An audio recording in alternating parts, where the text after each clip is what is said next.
Outdoors on location, everybody. Welcome back to What She Said Sports. It might get a little noisy. It might get a little noisy. All right. So I've been wearing my Colorado hoodie in Atlanta today.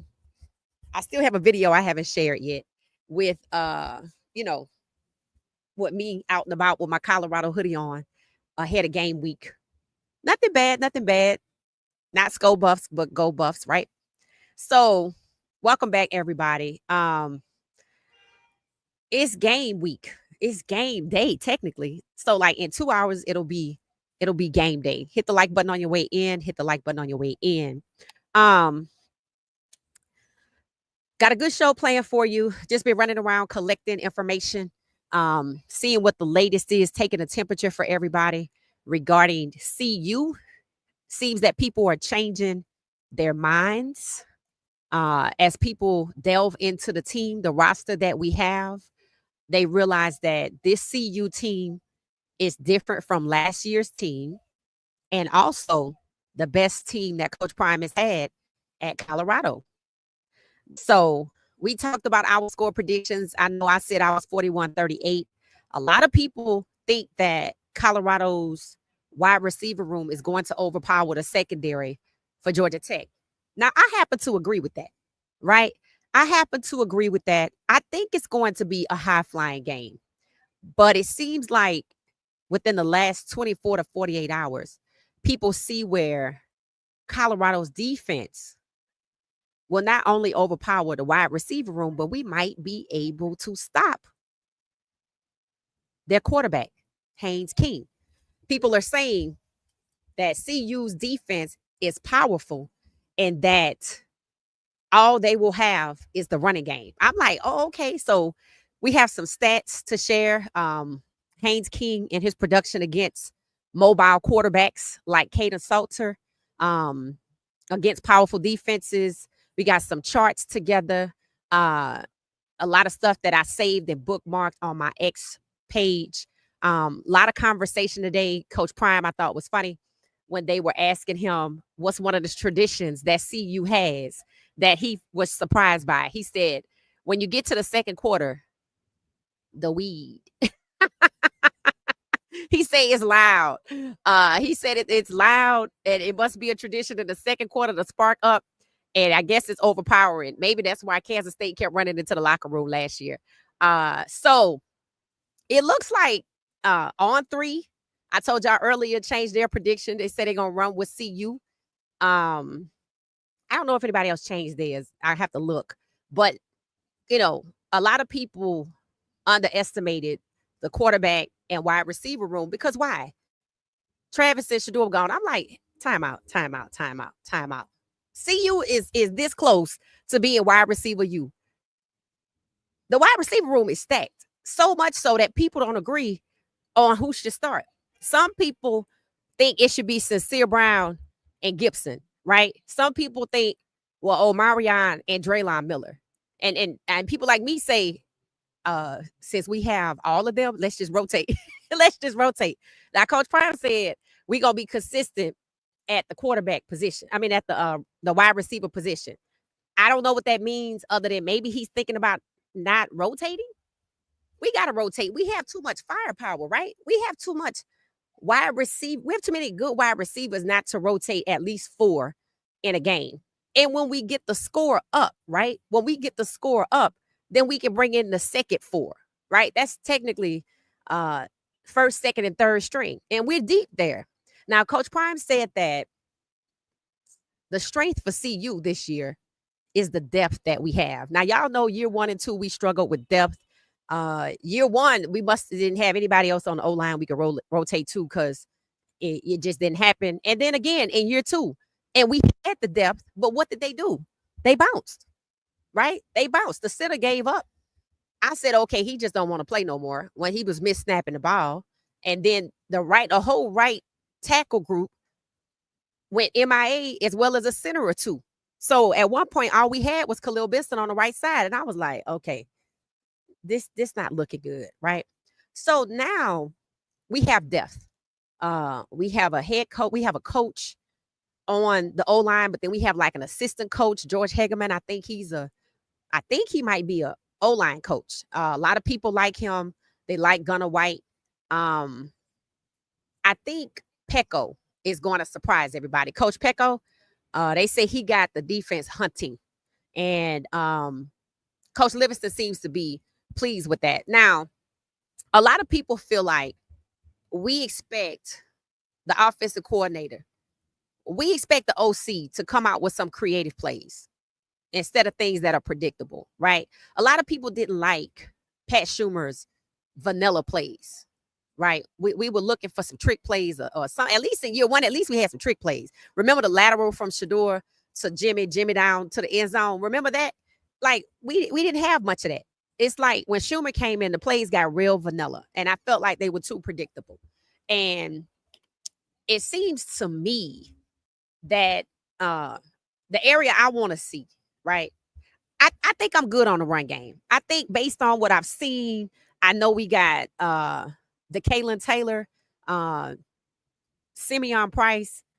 You know, we got Micah Welch. I think Dallin Hayden was injured. If not, we got Dallin Hayden. And then we got number 36, Mafia, right? 3-6 Mafia. So we straight on the running backs. And I think the run game is silent. I had a chance to kind of listen to Marshall Faulk kind of, tutor the players, and I kind of understood what he was saying, right? I mean, I agree with him from the jump when he said he saw a lot of hesitation on the run game last year. I agree. It's like the guys were hesitant to get in the pile. I mean, that's the thing about being a running back. You can't be afraid to get into the traffic. So I think we got that handled. DJ McKinney was interviewed, and he said, look for him to lock down their best wide receivers. Now, I told y'all Georgia Tech's weakness is they secondary. And one of our wide receiver room is exceptional. See, last year they said it was elite. This year it's exceptional. So, I mean, I could take exceptional, especially if you have an exceptional wide receiver core against a struggling downfield secondary. So that's why I expect the score to get up to 41. Now, on the defensive side of things, Georgia Tech thinks all they have to do is stop Caden Salter. You got to do more than that. You got to stop the run too, right? You got to stop the wide receivers. So I know that they are focused on that because, they have a mobile quarterback. So, I mean, essentially, Caden and Haynes King both are dual threat QBs that could run up the score. So I have some stats to share regarding how Haynes King does with, I guess you could say, certain offensive schemes, etc. So I'm going to share this with y'all so y'all could see what it is I'm looking at. Hold on one second. So a lot of people are looking at this tonight. I'm going to hit the share button so y'all can see. All right. All right. There's no audio, guys. It's just me. It's just me. All right. So here it is right here. This was going around today. As you can see, it has 9,000 views, right? By Scott Proctor. Georgia Tech last season versus mobile QBs. So this is about their defense, right? So you have UNC's Jacoby Criswell. So they're looking at this, Georgia Tech last season versus like the type of QB Caden Salter is. So you have UNC's Jacoby Criswell, 73 rushing yards and 2 rushing touchdowns. Okay, he had 2 rushing touchdowns against their defense, and he was able to get 73 rushing yards. Now, Caden had 1,000 yards in 2023 just on rushing alone, and he's already predicted to be the rushing leader when it comes to quarterbacks in the Big 12. And he's already on a Big 12 watch list for quarterbacks or some other kind of quarterback awards watch list.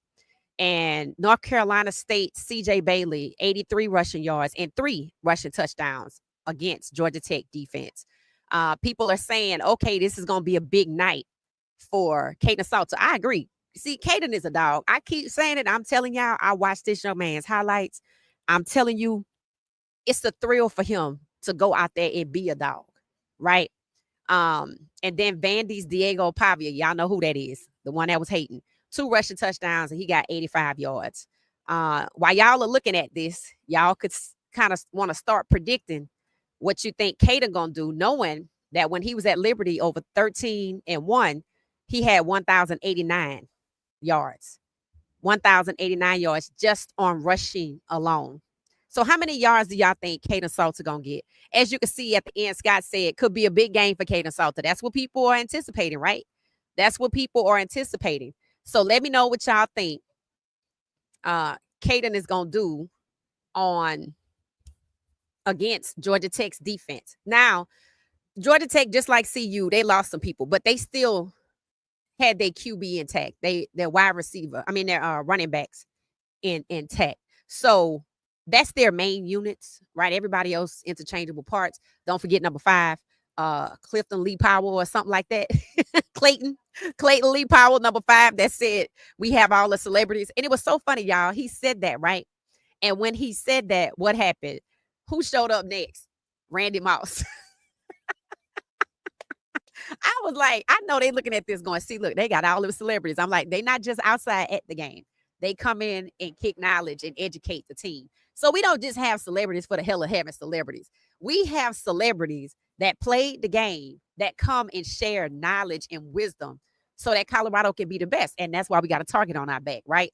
Because if the receivers don't ball out, they're going to be like, so y'all had Randy Moss and didn't do nothing with it, that kind of thing. So I expect Kaden to have a big night. Let's see. If he had 1,000, let's say he had 1,000 yards in 13 games. Let me do a little math right fast and see what that equates to. I said 1,089 yards divided by 13, 83 yards a game. All right. So let's see. I think that's close to what we were looking at. Let's see.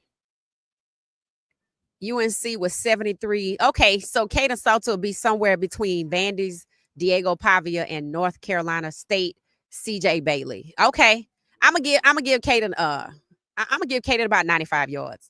I think Kaden is probably better. Now this guy right here, CJ Bailey, had 3 touchdowns. I'm gonna give him 2 touchdowns, and I'm gonna give him about 100 yards, 95 to 100 yards rushing with 2 touchdowns with his legs. Because I'm not saying Georgia Tech gonna roll over. I ain't saying they gonna roll over. Now I'm looking at this CJ Bailey 83. I think we can put him somewhere around that, but I still kind of think it's gonna be 2 touchdowns. Why? Because we got a stacked running back room. So we're gonna share those touchdowns. We're gonna go with 2 in this game, 2 rushing for Kaden Salter with about 95 yards. That's what I'm gonna give him. Kaden loves that run pass option. I know they know that already, right? That's probably the one thing they think they have to shut down. But he's fast and he's quick. So he getting ready to have one hell of a game, right? So let me know what you think Kaden Salter will do against Georgia Tech. I say 2 touchdowns, about 90, 95 yards. Let me know what y'all think. All right, so let's see what else we have here. All right. I said expected. It said, good thing we have a new defensive coordinator. So in theory, these numbers don't mean much. Right. See, I think he's going to do a little better than that. I totally agree. I think he's going to do a little better. I think that's what it's going to be. So let's see. All right. So this is a topic that came up earlier today about Coach Prime saying that, players should be paid when you get to the college football playoffs. I kind of thought that they were, but I think he means in addition to NIL. I'm not mad at that, right? I'm not mad at that.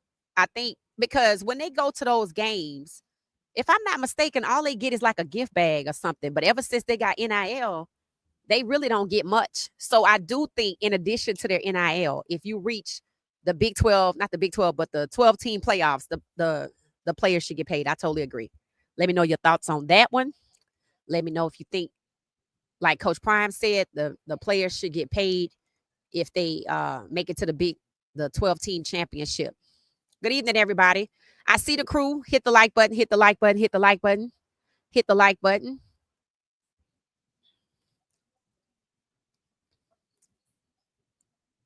All right. About 65 of us. That's cool. Hit the like button, hit the like button, hit the like button.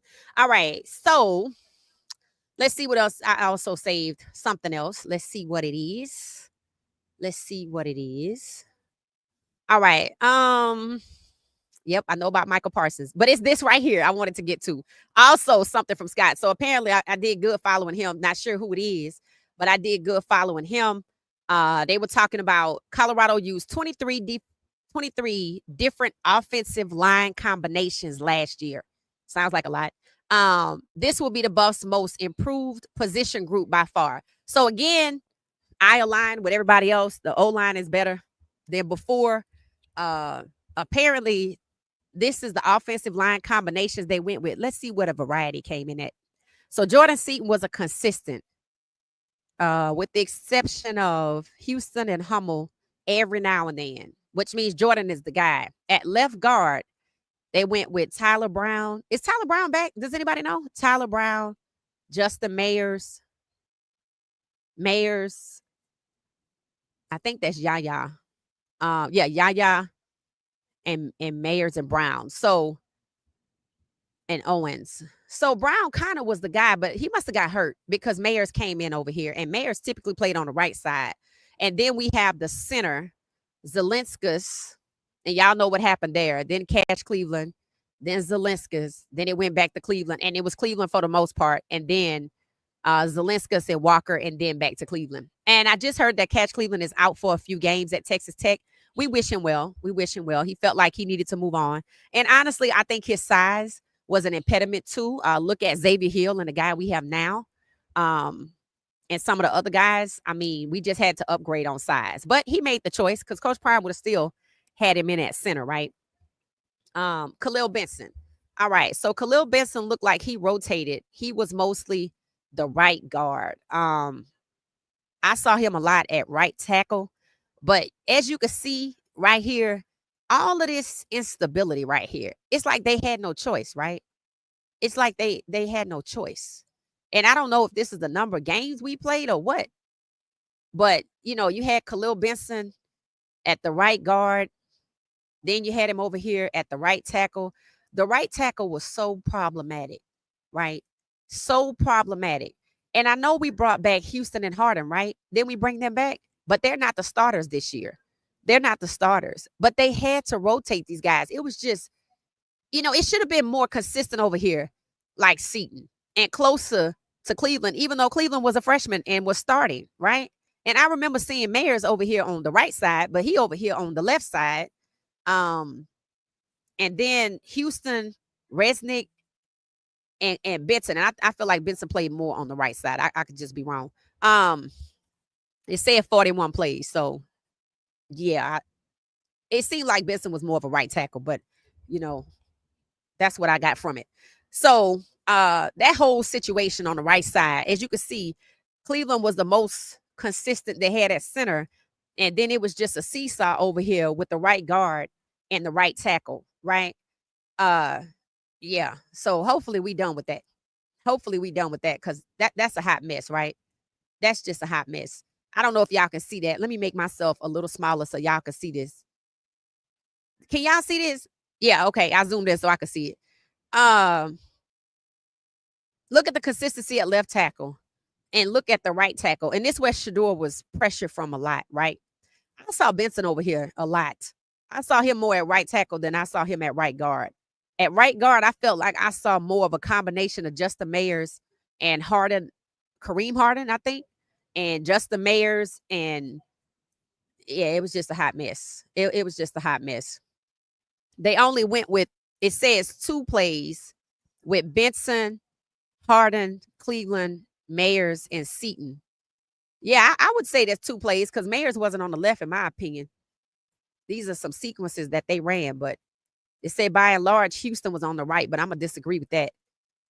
I'm going to disagree with what I remember what my eyes saw. I remember what my eyes saw because I remember being happy when they rotated Houston and Harden in the UCF game.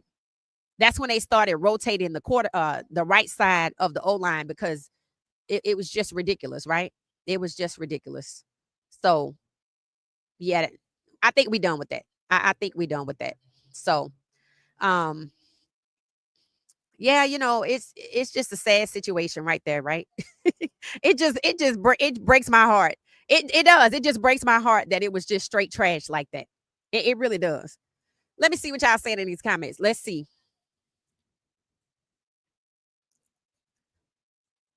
It says, hey, good evening, good evening, good evening. Hey, BJ. It say go Buffs. That kind of made me sad looking at those offensive schemes because that was just straight trash last year. Good food, good music. How you doing? How you doing? How you doing? We outside. We're outside. Tina, how you doing, Tina? How you doing, that boy? How you doing? BJ, how you doing? How you doing? Love the hat. Thank you, thank you, thank you. This is my CU hat. I bought it from here in Atlanta, but every time it's it gets a little crisp, like it's crispy outside right now. I put it on. Atlanta has already made it to the fall. We already made it to the fall. It said they just reloaded. Facts. So for who you talking about, that boy? Did we just, you mean us or them? Georgia Tech. Let me know. Roger said, hey, Queen, how you doing? How you doing? How you doing? Checking in. Thank you, thank you, thank you. Hit the like button on your way in for me. It says, this is a huge win for CU. Protect home field against a non-conference team that's in the Power 5. Okay. I see it. Okay. So essentially, James is saying this is one of those games that we have stake in. It could actually change the momentum and the way CU is viewed. And I agree. I think they were asking online earlier today, a CU page said, which CU games that we're going to play on the schedule, which teams are standout teams to beat for you? Of course, I said Georgia Tech, Iowa State, Arizona State, and Kansas State. What do y'all think about that? Those are the ones that I picked. I picked Georgia Tech because it sets the momentum and it's Georgia Tech, and people expect them to go undefeated in their conference. And Iowa State and Arizona State, because I watched the two of them play. And one, Arizona State went to the Big 12 team or the 12-team playoffs, and then y'all know Iowa State beat us out, or we were tied with them for first, and they won, I think, the Big 12. So in the conference, A-State and Iowa State, and then Kansas State, because I don't know why they ranked. I think they like number 17. I don't know why Kansas State is ranked, and I think they finished 2 below us. So I definitely want to beat them, and that's a revenge game. So those are the teams that I say are marquee games for CU. What do y'all think? It said if Prime ever gets a strong line on both sides, all the CFB is in trouble, and Prime will talk his talk. Can't wait. I think he does have. I think we have that. I think we're at that point. I think that's why people are changing their prediction, because they're seeing that Coach Prime has one hell of an O-line that even an SEC player that came from the SEC said, okay, they got some big dudes. And they're not just big in size. Xavier Hill already has award nominations, just like Jordan Seaton, who's just a sophomore. So the left side for sure, right? And I think Coach Prime said they got about 8 guys who could start. And I do believe when it comes to that right tackle that they might rotate that position. That's what I think. So we're going to see. So I think we're there, James. I think we're there. They said Pecco got the defense hunting, and y'all know Warren Sapp is involved with the defense, right? And I think everybody has faith in Arden Walker being the guy as an edge. I think the edge rush is going to make a big deal. I think Arden Walker, I want to see Keaton Wade out there. They said Okanola, but people said Quincy Wiggins. I think they said he needs to be out there too. And one of our guys who's a freshman just signed with Athletes First. I forgot his name. London Merritt. He just signed with a big-time agency. I think if Juju hasn't signed with David Mulligetta, who just did Michael Parsons' contract, they are definitely courting him and want his business. So I said today, not to get off track, I said, if Shador gets an agent, he needs to hire David Mulligetta. And then I already saw David under Juju's page. And then we have London Merritt signing with Athletes First, and Jordan Seaton is with Clutch. So see, the CU teams, these freshmen have top tier representation. They are freshmen. They coming into the league with it. And if you could see that Michael Parsons had David Mulligetta get him a $188 million contract for 4 years with $136 million guaranteed. David Mulligetta, Athletes First, they weren't part of the deal together. they're going to get these CU boys in the league past the foolishness. That's what's going to happen. So I said, when Shedeur gets another point, if he go to Dallas, and that might be a problem because, Jerry Jones didn't want to talk to Mulligetta, but I personally think that's who he need to sign with. I think he need to go ahead on and do that. I think he needs to get with somebody like a Clutch or somebody like a David Mulligetta, who, as you can see, it worked. His connections, his negotiations with Green Bay, Michael Parsons got paid. And I don't know if y'all know, but just a few days ago, people were telling Michael Parsons to settle for whatever it is that Jerry Jones wanted him to do.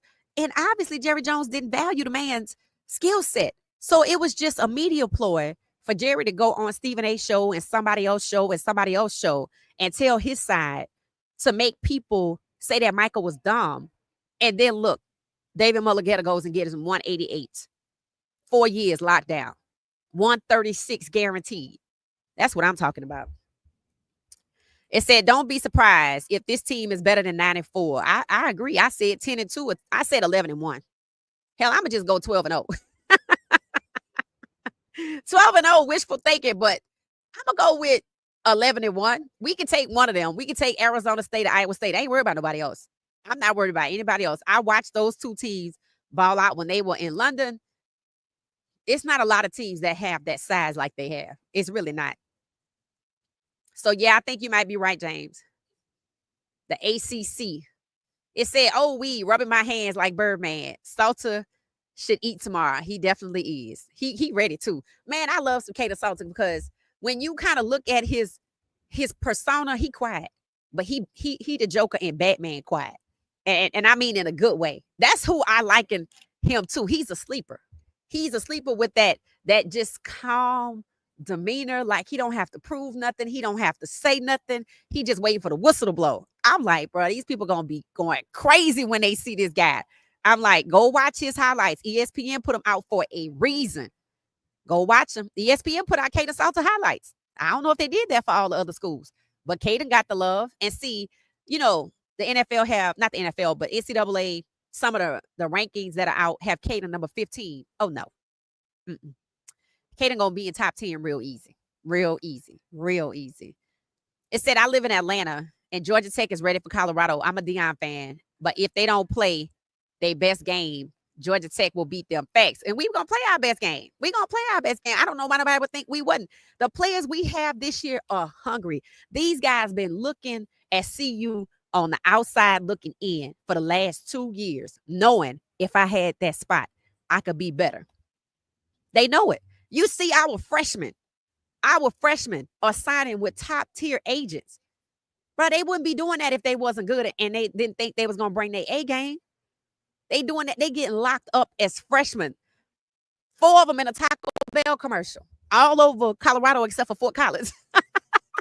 Hell, I was like, if I could just go to the Georgia Tech in Atlanta and get me one, I was like, but the Taco Bell, I was like, but that ain't going to happen. It ain't going to happen. It ain't going to happen.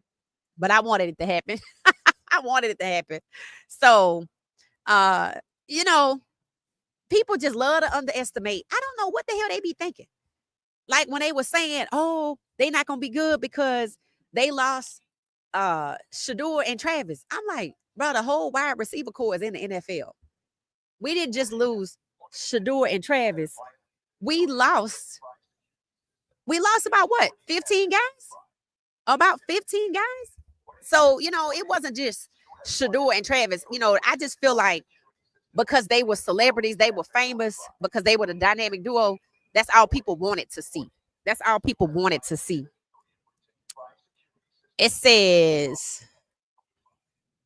hey, Peter, how you doing? How you doing? How you doing? We're actually talking about the O-line, and we're talking about Kaden Salter asking people how many yards, rushing touchdowns and rushing yards you think he'll get. Let us know your thoughts. It said if the O-line is doing their job, the passing and rushing game should be good. Salt will probably have 60 yards and 1 touchdown. Okay. A little conservative. But it's not bad. 60 yards. Okay. Thank you, Roger. That boy said Salter will have 75 yards. It should open up the pass game. Yeah, I think it will too. It said Coach Prime is a player's coach. He's about getting the players paid and is Can you imagine coming in as a freshman and being represented by Clutch Sports? You know you're gonna get to the league. You know you're gonna get to the league. Not that I want you to go, but you know you're gonna get to the league, and you got representation to come through the door with you. With you. So okay, maybe it ain't Dallas, but it could be Green Bay. Jordan Love was earlier on Michael Parsons' podcast was saying, he kind of had hope that he could come that way. That's who signed him. See, Green Bay has public ownership. They trying to win, bro. They trying to win. They also have a 3rd and 4th spot open on their roster, just FYI. It said Case Salter stats for Georgia Tech. 1 touchdown, 50 yards. That's all y'all give him is 50 yards? Why y'all only give him 50 yards? Come on now, this guy already had an average of 75 or 80 before he got here. Okay, all right, we're just gonna roll with it. We're just gonna roll with it. I'm put a star by these predictions here for Caden so we can come back to it. I have the man with 2 touchdowns and about 85 to 90 yards. It says sometimes I think the celebrities can be a bad thing for the players because it takes their attention away from what they're supposed to be doing. The celebrities need to be sitting in the stands. I mean, bro, if you're going to go to the NFL, you're going to have to get used to celebrities on the sideline, right? What you think? You don't think that's like, it's, I don't know. I mean, I could see it if they immature, but I don't know. I mean, we went 9-4 last year. We had celebrities, right? Or maybe we didn't have as many. Maybe that's your point. Old man. We didn't have as many last year. When Philip Houston went down, that's when they started sacking Shedeur excessively. Okay. That's good insight. Thank you for that, Peter. It said KB was getting cooked last year. Yes. KB was more bark than bite. That's what people were saying on social media under some of the videos. They were like, all of that talk about protect 2. Don't touch 2. He was a right tackle and was playing right guard and out of position. When he was at a right tackle, it didn't work out. And y'all told me earlier when we were looking at depth charts that a lot of these guys are ambidextrous. They know how to play left or right or different positions. Because I think, if I'm not mistaken, Tyler Brown is supposed to be or was supposed to be a 2-way player, which I think would have gave him an advantage when it came time to get to the next level. But I don't know. I haven't seen him much this season. It said there were a couple of them gone. What? It said there were a couple of them male vibes last year. What happened? Transform. I don't understand. Maybe Peter does. Peter understand what you're saying. I'm not understanding. What's happening here? It said, what do you think was a mole? Oh, he's talking about a mole. Oh, okay. Yeah. Yep. Definitely can't argue with that. Can't argue with that. Because I know 1 or possibly 2. Yeah. I'm going to agree with you on that. Houston was a right tackle until he got hurt. Okay. BYU payback. Okay. They lost their guy. So if we win or when we win, people just going to say, well, they don't have whatever his name was, Retzlaff. Is he still in the portal? He was in the portal. Nobody had picked him up unless somebody quietly picked him up. And y'all know that is very possible. Hey, chat, how you doing? It said facts. He was missed by Shedeur. They started sacking him when Philip Houston went down. He must have went down in a Nebraska game or before because I saw Khalil Benson on the right side and it didn't look good. It did not. And that was we played Nebraska, 2-3 games into the season? It said Jerry Jones loves being in front of the cameras. That's why the Cowboys are struggling. He wants all the attention. Somebody said he should be forced to retire. When Micah got traded to Green Bay, they talking about, I think Jerry Jones need to be forced to retire. I said, he got money to shop with. That's what I know. And I know he care about the season ticket holders. And when they were doing all this back and forth, didn't I tell y'all he was going to try? I told y'all. How many times did you hear me say, Michael Parsons, they signed your contract yet? I told y'all. I said, I'm telling you, I see a path. And now that all these teams, including Dallas, have cleared off their 3rd and 4th spots. And Michael Parsons made it to Green Bay despite Jerry's wishes. It just tells you that they colluding against Shedeur. And when they feel the pressure, because right now the pressure, see, Cleveland is running through the media and they causing problems. I'm telling y'all, we're gonna be talking about it tomorrow, bruh. They're gonna have 2 million people getting together in a class action lawsuit to sue the Cleveland Browns because they have Mary Cabot running around on these shows talking about all of the whatever that comes with Shador. First of all, they the ones that keep talking about Shador. They creating all of the whatever, talking about there's so much vitriol towards Shador from your fan base. I'm like, the only vitriol that Shador get is from the media and from your little half of your little fan base. I'm like, and let's talk about why that is. Let's talk about why that is. So we're gonna be talking about it tomorrow because she was like, the Shador Sanders fans. I said, God damn it, we are NFL fans, and we are NFL fans that are black. And we don't like what we see happening to Shador. And I said it. Y'all can intimidate these players all day long to keep them, to isolate Shador and not allow them to embrace Shador. But you're not going to intimidate the fans. You're not going to intimidate us and tell us what the hell you want us to think about Shador and we isolate him. Hell no. I'm like, you talking about everything that come with Shador. You ain't saying nothing about the 2 million jerseys that they bought. That's what come with it. That's what come with it. 2 million in jersey sales. 2 million people buying jerseys is what come with it. That don't seem to be a problem. It don't seem to be a problem. Y'all keep using him for likes and clicks. But it seemed to be a problem when the NFL fan base that bought 2 million jerseys, which equates to $250 million, that support Shador Sanders, want to stand up for Shador Sanders. See, you can't punk the fan base. You can punk your damn teams all you want to. You can have all these black players and not ever talk to Shador and marry white women if that's what you want them to do. But you're not going to tell us fans who the heck, what we looking at. And that's the problem. That's where they losing the war. And I said this when this started. I said the NFL must want to go to war with their fans. And it kills me how they want to say we should do a Sanders fans. I'm like, we're going to show you that we NFL fans. Let me remind you, 133 million people watch Kendrick Lamar halftime show globally. So why you trying to run across the pond with this foolishness? We over there too. We over there too. And you going to find out. Because 2 million Cleveland Browns fans did not buy Shador Sanders jersey. So the only vitriol he gets is from Browns media, who is fed by the Browns organization. So we're going to have a good conversation tomorrow because I done about had it. I'm like, I'm sick of y'all saying we should do a Sanders fan. And you're going to say the black fans. No. We NFL fans, boo. We NFL fans. We're going to be talking about it. That's what we're going to be talking about tomorrow. I'm sick of the shenanigans. They want to use him for likes and clicks. They want to abuse him, but don't want the team to care anything about it. And it needs to be investigated if they retaliated against Tony Brown. And now they trying to come to the fans as if to say, well, this is what come with it. No, the racism that the Cleveland Browns organization brings is what comes with it. That has no place in an organization where 70% of the workers are black. So that's what we're going to be talking about tomorrow. So heads up. Hit the like button. Hit the like button. It said Dylan Gabriel went undrafted in last year's debut. If he's so great, why didn't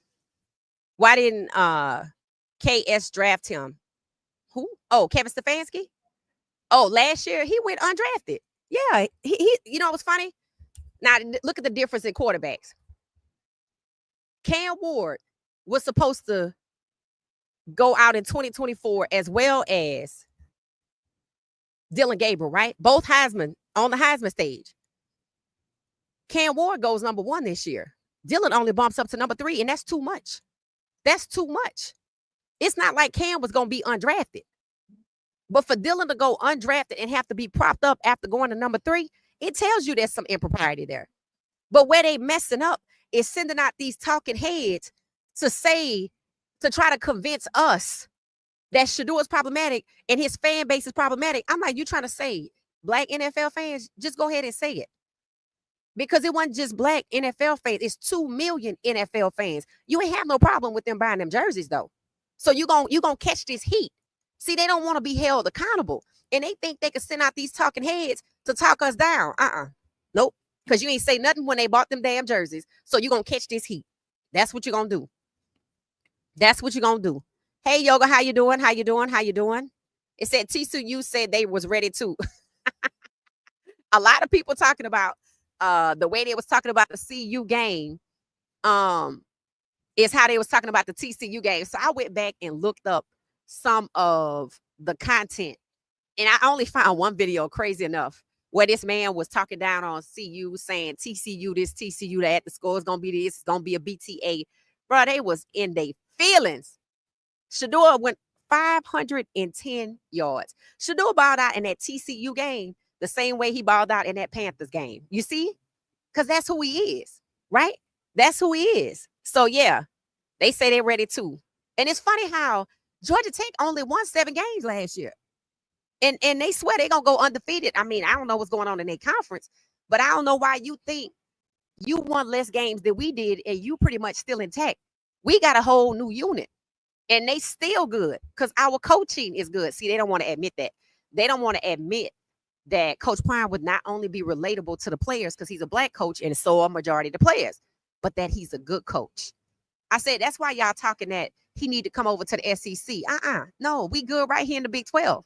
As much as I would love for Coach Prime to coach closer to where Georgia is, that's okay. I can make my way to Boulder. It's okay. Now, y'all didn't want no black head coaches, so they got to go prove themselves before y'all take a chance on them. But then what about them coaches over there that's not doing nothing? Nah, we good. We good. We good. Thoughts on Jimmy Horn? Did he make the Carolina team? Yes, he did, Howie Trooper. Jimmy made the 53-man roster.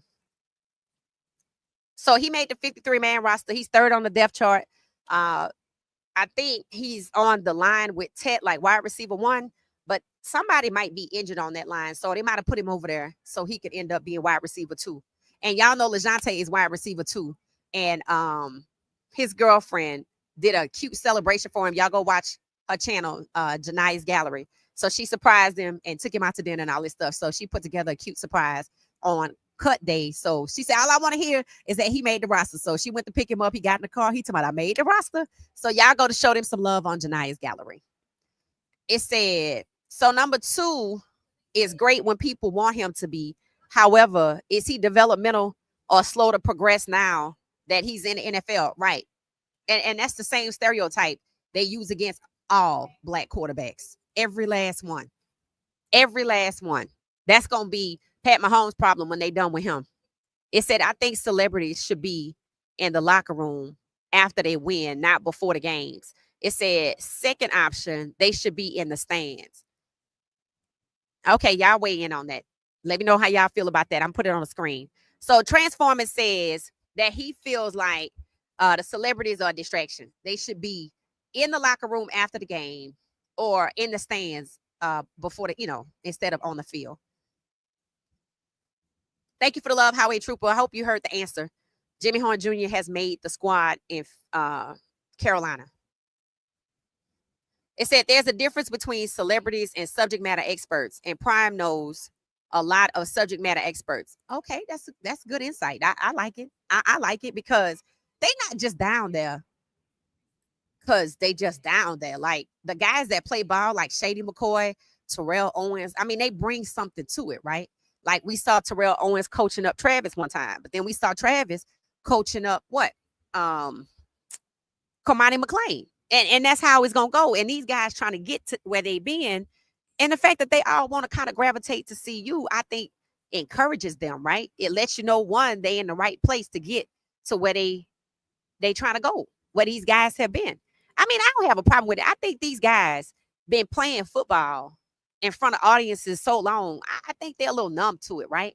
Most of them, especially the stars. They used to the attention, right? And we went 9-3, whatever, last year. And I don't have a problem with it. But I like the subject matter expert. I think that's a pretty good term.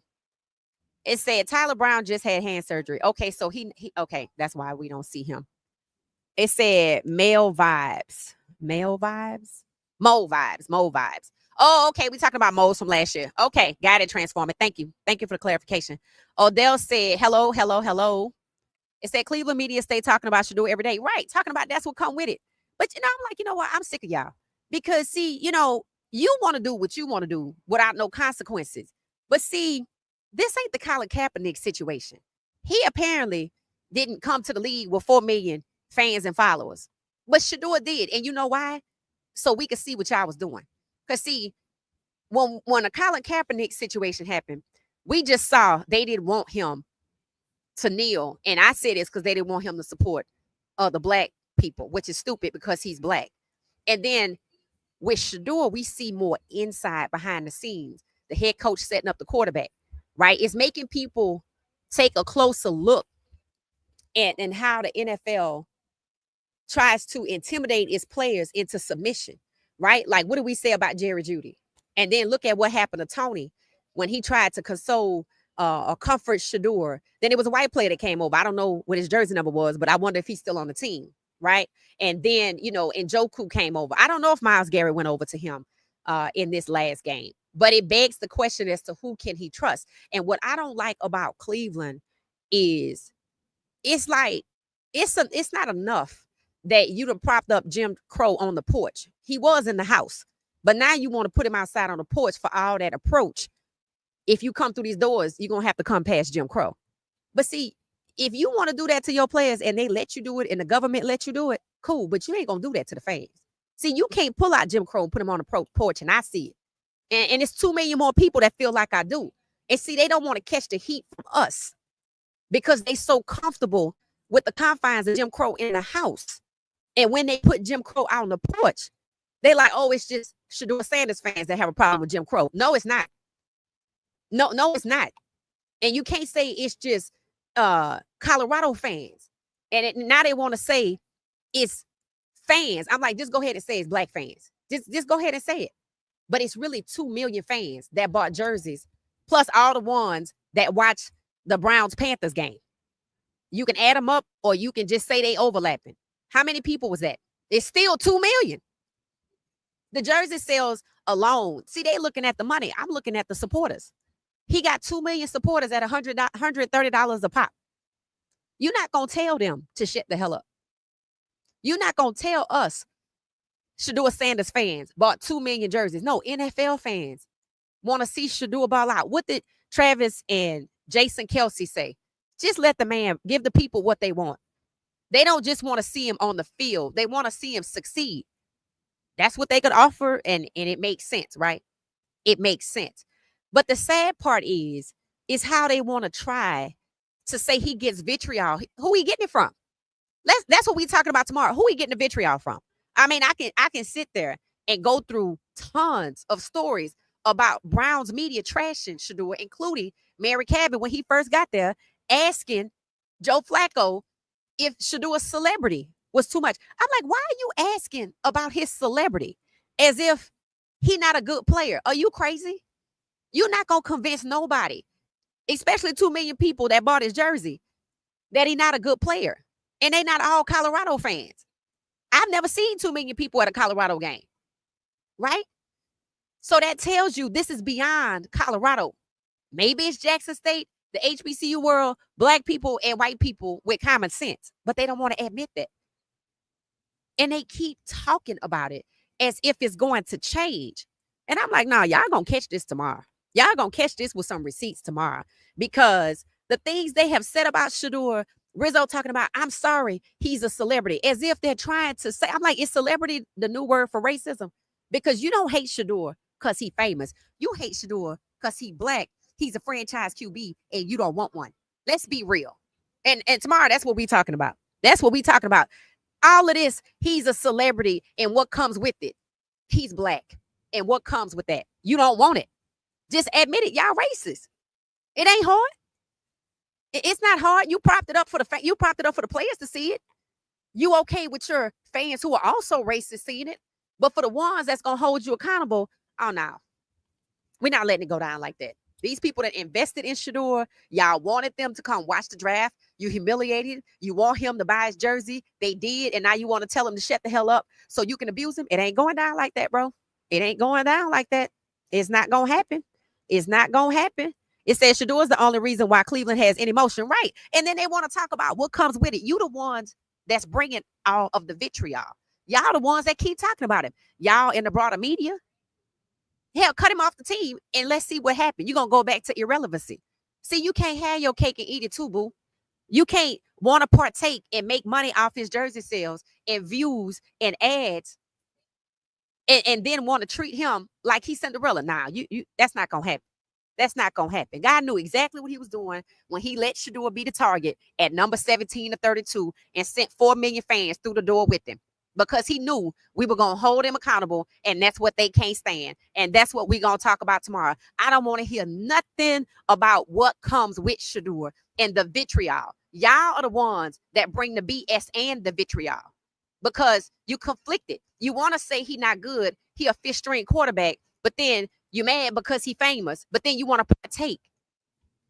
Pick a side. Instead, I'm a Giants fan and I support Shador wherever he goes. I will support him and root for him. Thank you, Roger, because it's people like you. That's who they not admitting. They don't want to admit that Shador is taking over the NFL. See, had they just let Shador come in and ball out at the number 2 overall, see, the whole Cleveland fan base, would be on it. But see, they want to be evil. And see, when you evil, people step up for people who are being victimized, right? Who are being abused, right? So honestly, when he came into the league, there were people on these channels saying things like, under the Cleveland page, I'm just here for Shador and I'm an Eagles fan. They don't want to admit that. They don't want to admit that. They don't want to admit that Eagles fans, Jets fans, Giants fans, Saints fans, some Saints fans still mad that Spencer Rattler got the QB1 and they didn't get Shador. I was trying to console them and say, no, it's okay. Because, Spencer worked hard. Let him get there. But they mad about it. New Orleans still ain't happy. They glad it ain't Tyler Shaw, but they pissed that it ain't Shador. And if they try to send Shador to New Orleans at the 3 and the 4, they're going to burn it down. They still mad about Katrina. So I'm just telling you, just the NFL need to just move the hell on out the way, and Cleveland need to shut the hell up and sit the hell down, because you're not going to tell the fans what to do. You're not going to intimidate the fans into isolating Shador. You can't tell the fans who the hell Shador is. See, that shit might work in-house, but that don't work out here. And that's what they don't want to accept. They are losing the war. They chose to go to war with their fans, as if they don't have no Cleveland fans who like Shador. That's how you know half of them all live in the same neighborhoods that used to be sundown towns. Somebody said it earlier today. The NFL is a sundown town for black quarterbacks. I'm like, I know that's right. I said that was the most poetic and visual description that I could actually think of to agree with right off the top of my head, because I can vision it. That's what it is. It's like you work here, but you don't belong. That's the whole thing of a sundown town. You can come over here to go to work, but you don't belong. And today, I don't know if y'all saw it, but Coach Prime, it's a post that I shared on YouTube in a community. It said, Coach Prime said, see you in New York. Woody owes me a favor. I'm like, who is Woody? I think that's the Jets owner. So Coach Prime says, see you in New York. He finna call in a favor for Shiloh for the Jets. I'm like, can they get Shador too? So let me tell you what I see happening, okay? Coach Prime been in that league a long time, and there are some people that he can call in a favor with, and it's going to be with Shiloh first. There should be somebody in Dallas that he can call in a favor with. But what's going to happen, it shows you that when they aren't all colluding, Micah went to Green Bay, right? Because there's no moratorium on his movement. They're not restricting his movement, which is the very definition of collusion. So that's why Coach Prime hasn't called in a favor with Shador, because he knows they're colluding. See, he know they're colluding against Shador. But you see, he called in one with Shiloh with the Jets. Let's see what happens. Most people feel like Shiloh and Shador should end up in Dallas. So it tells you when there's collusion against a player and when there's not. You would think that Jerry Jones would be upset that the Green Bay Packers took his player that he was trying to supposedly sign. He ain't worried about that. He just ain't got to pay the $40 million this year. So he can use that. He said, the money I pay Mike, I can get 3 more players. That's how he said it. That's how he said it. That's how he said it. And I told y'all he can easily absorb Shador's 1-year contract for this year, or send Joe Milton. Hell, you can have Shador and Joe Milton on the same roster. I told y'all Cleveland got too many QBs. They getting ready to cut somebody. They did retaliate against Tony Brown. Right. I'm going to start that because I need to remember that. So where did Tony Brown land? Nowhere. They terminated his contract. And they gonna collude against him too. Stay in college and playing for 6 or 7 years used to be an indication that you were not worthy of the NFL. Well, now they said it's a 30-year-old wide receiver for Arkansas. Did y'all hear about that? Right before I went live. This girl was on there. She said, why is there a 30-year-old wide receiver for the University of Arkansas? I'm like, I don't know. If he was in the military, I think you could come back. Something like that. Maybe he was in the military. Military guys, if y'all understand how the eligibility work, if you go to do service for 4 years, can you come back to college if you had eligibility and use it after the service? Let me know. Trapper, not trooper. You say trapper? Oh, I said trooper. Okay, all right. I got a light stare me in my face. I apologize. He said trapper. Okay, highway trapper. I called you a trooper. That's hilarious. Thank you for the clarity. Jimmy is wide receiver too. Okay, all right, that's fine. I know he was third on the depth chart behind Ted. That's all I know. He used to be behind Xavier Leggett, but I don't know what happened. I think somebody might have got hurt. It says Shiloh put out a statement video 15 minutes ago, almost made me cry. What'd he say? Let us know. Shiloh has finally spoke, and tonight it's on YouTube under his account. Okay. Well, people have come to the realization that he can be just as successful as Destroying.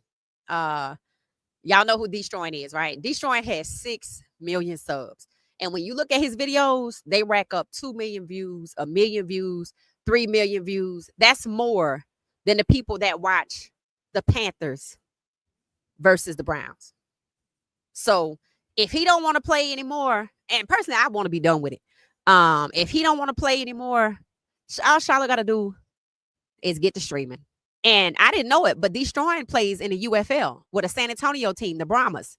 So he's streaming 7-on-7 and 1v1 and doing all his other content, around college football. Like he visits all of the locker rooms that were just redone, like Alabama. He did Colorado, I think, LSU. He does that, and then he plays in the UFL. Shiloh can do the same thing. The NFL is not the only option. And that's what I want Coach Prime to start teaching these players that look. And he already know everybody not going. So if everybody not going, let's talk about being a sports agent. Let's talk about being a sports lawyer, a sports attorney. Let's talk about being a judge. Let's talk about going to law school. Let's talk about going to medical school. Let's talk about formulating your own 7-on-7 team. Let's talk about sports entrepreneurship. Let's be well-rounded, because look at what happens when the NFL is everything that you've been planning for. Even that guy that we watch, he said you can't just have the NFL be everything. And it's ridiculous as a Black player for that to even be the case. I don't think it's a coincidence our young talent is getting plugged up with the likes of the top tier sports agencies that are also Black. I don't think that's a coincidence at all. They need it. They need it because they know that they're going to be set up. And I said, Shador, in my opinion, having an agent wouldn't have helped him because he's a quarterback and the NFL already had an agenda against him, right? Again, Cleveland is the only team with 5 quarterbacks right now. Most people cleared house at the 3 and the 4, and the people on the practice squad, they just got the 1 and the 2, barring injury. So that should tell you that they holding on to him. I told you the CFL don't even wrap up till October. They know. So if he get cut after that, it was intentional. They don't want him to go nowhere else to be successful. It's like an abusive relationship. I don't want you, but I don't want nobody else to want you. Yeah, okay. I think it's fine for the celebrities to be on the field. I don't think they're a distraction. Right. I think it's good for recruiting. Transformers said, I agree that boy with. Transformers said the last 2 teams were older and were used to playing. I think we more freshmen and younger players that may be starstruck before the games. I mean, if social media didn't exist, right? If social media didn't exist, but I don't know. We gonna see. That's the beauty of it. We gonna see, but I don't think it's gonna be a problem. I think that's why they came to see you, right? It said, did you see how number 2 is kicking butt in practice? Why are the media miles pieces saying he's slow? That's a stereotype. That's a persistent stereotype used against Black quarterbacks. Why Cleveland allowing them access and to do it? The freshmen will get used to it. They'll be fine. Yeah, that's why they came to see you, for the bright lights. They can be starstruck before the game. Once the game starts, you're playing ball. There we go. That's what I needed. I needed some type of insight. We have any military people that play sports that can speak on the eligibility, college football eligibility if you do service in the military straight out of high school or something like that? Let me know. Dwayne, how you doing? It said they don't realize we can see football. We have watched do a play, and you can't fool us. Right. It's almost like they treating us like they treat the players. I appreciate this insight, but who the hell you think you're talking to? You're not going to tell me what I see. You can only tell Jerry Judy not to talk to Shador, and he got to share a locker with Flacco because you pay him money. Because if it was free, he'd tell you to go to hell. And y'all tell me I'm wrong. Tell me I'm wrong. All right. They knew that they were going to retaliate against Tony. They all knew it. And if Myles Garrett didn't come around, probably because they was going to yank his guarantees. So sad. Something needs to be done about that. It said Coach Prime has a short that states if Shiloh's driven out the league, he will take Shador out the league together. Perhaps CFL will be their new beginning. I mean, you know what I said today? You can kind of feel something's getting ready to happen. I don't know if y'all can, but you could feel something's getting ready to happen. So before I noticed the lady was on a tour, the Cabot lady, I said, I think there's getting ready to be a trade. And before that, Shador said, thank you, God. He just tweeted out, thank you, God. Right. And I was like, oh, okay. You know, normally he tweets that out when something that change is coming. Right. And the next thing you know, Michael Parsons got traded. Like a couple hours later, I said, oh, maybe the Dallas thing. Right. Because what did Jerry Jones tell Shador? I'm going to have to do a lot of trading. Because Michael Parsons is $46 million. And I told y'all, I don't think he wants to sign him. I really didn't think he wanted to sign him. It didn't give that. And when the Dallas fans were kind of chirping about, you know, what was going on with Micah, Jerry Jones' response was, oh, don't worry, don't lose no sleep over that. Like, that ain't no big deal. I got something else coming. Now, we just heard, well, I just read what Coach Prime said. What'd he say? I think I have a snippet of it. He said, Woody owes me a favor. That's just how he said it. He said, Woody owes me a favor. Here it is right here. I'm going to share it on screen.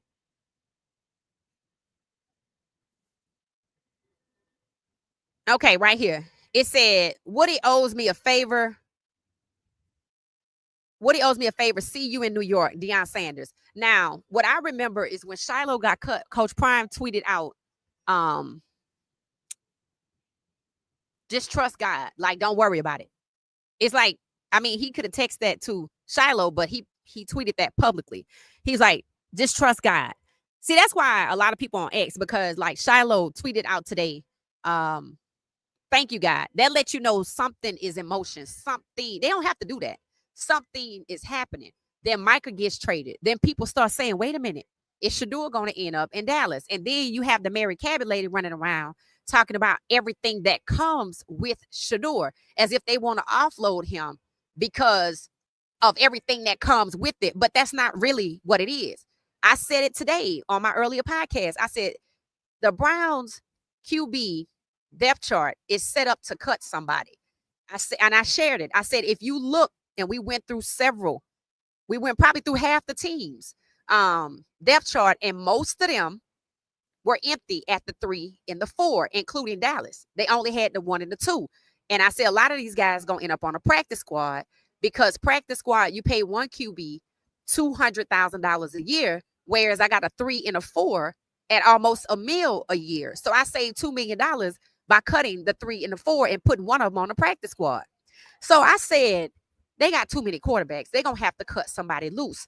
So it's starting to seem like Cleveland going to get rid of Shador because the pressure is hot on them.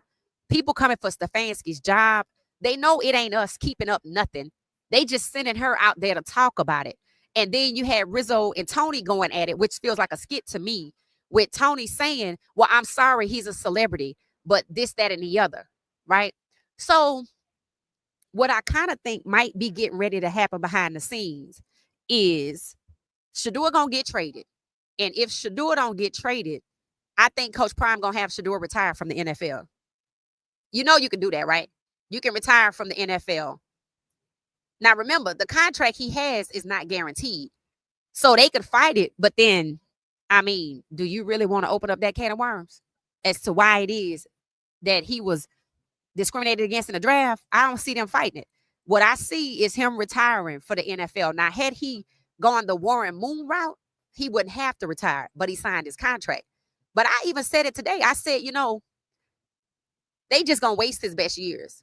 I mean, they did it to Saquon Barkley, right? And he said it. Don't be surprised if I just wake up and say I retired, because he realizes he had it in him all along, but they didn't want to get it together and they didn't want to trade him. I said it today. I said Cleveland don't want to or can't. I said they can't trade Shador. It's up to the owners. So now that you see Jerry Jones and Green Bay were able to switch people easily, right? That they didn't fight that trade. Jerry Jones did not fight Green Bay. I think Jerry Jones just wanted to put out there that he and Michael couldn't come to an agreement rather than him looking like a plantation owner. That's why I think he went on those shows. But we don't even care. We just want Shador the hell out of Cleveland, so can you go get it? Now, you see Coach Prime calling in favors publicly for Shiloh. If he can't call in none publicly for Shador, I think Shador going to retire from the NFL. That's what should happen. I told you about the third round, he should have took himself out of the draft because of look at what was happening.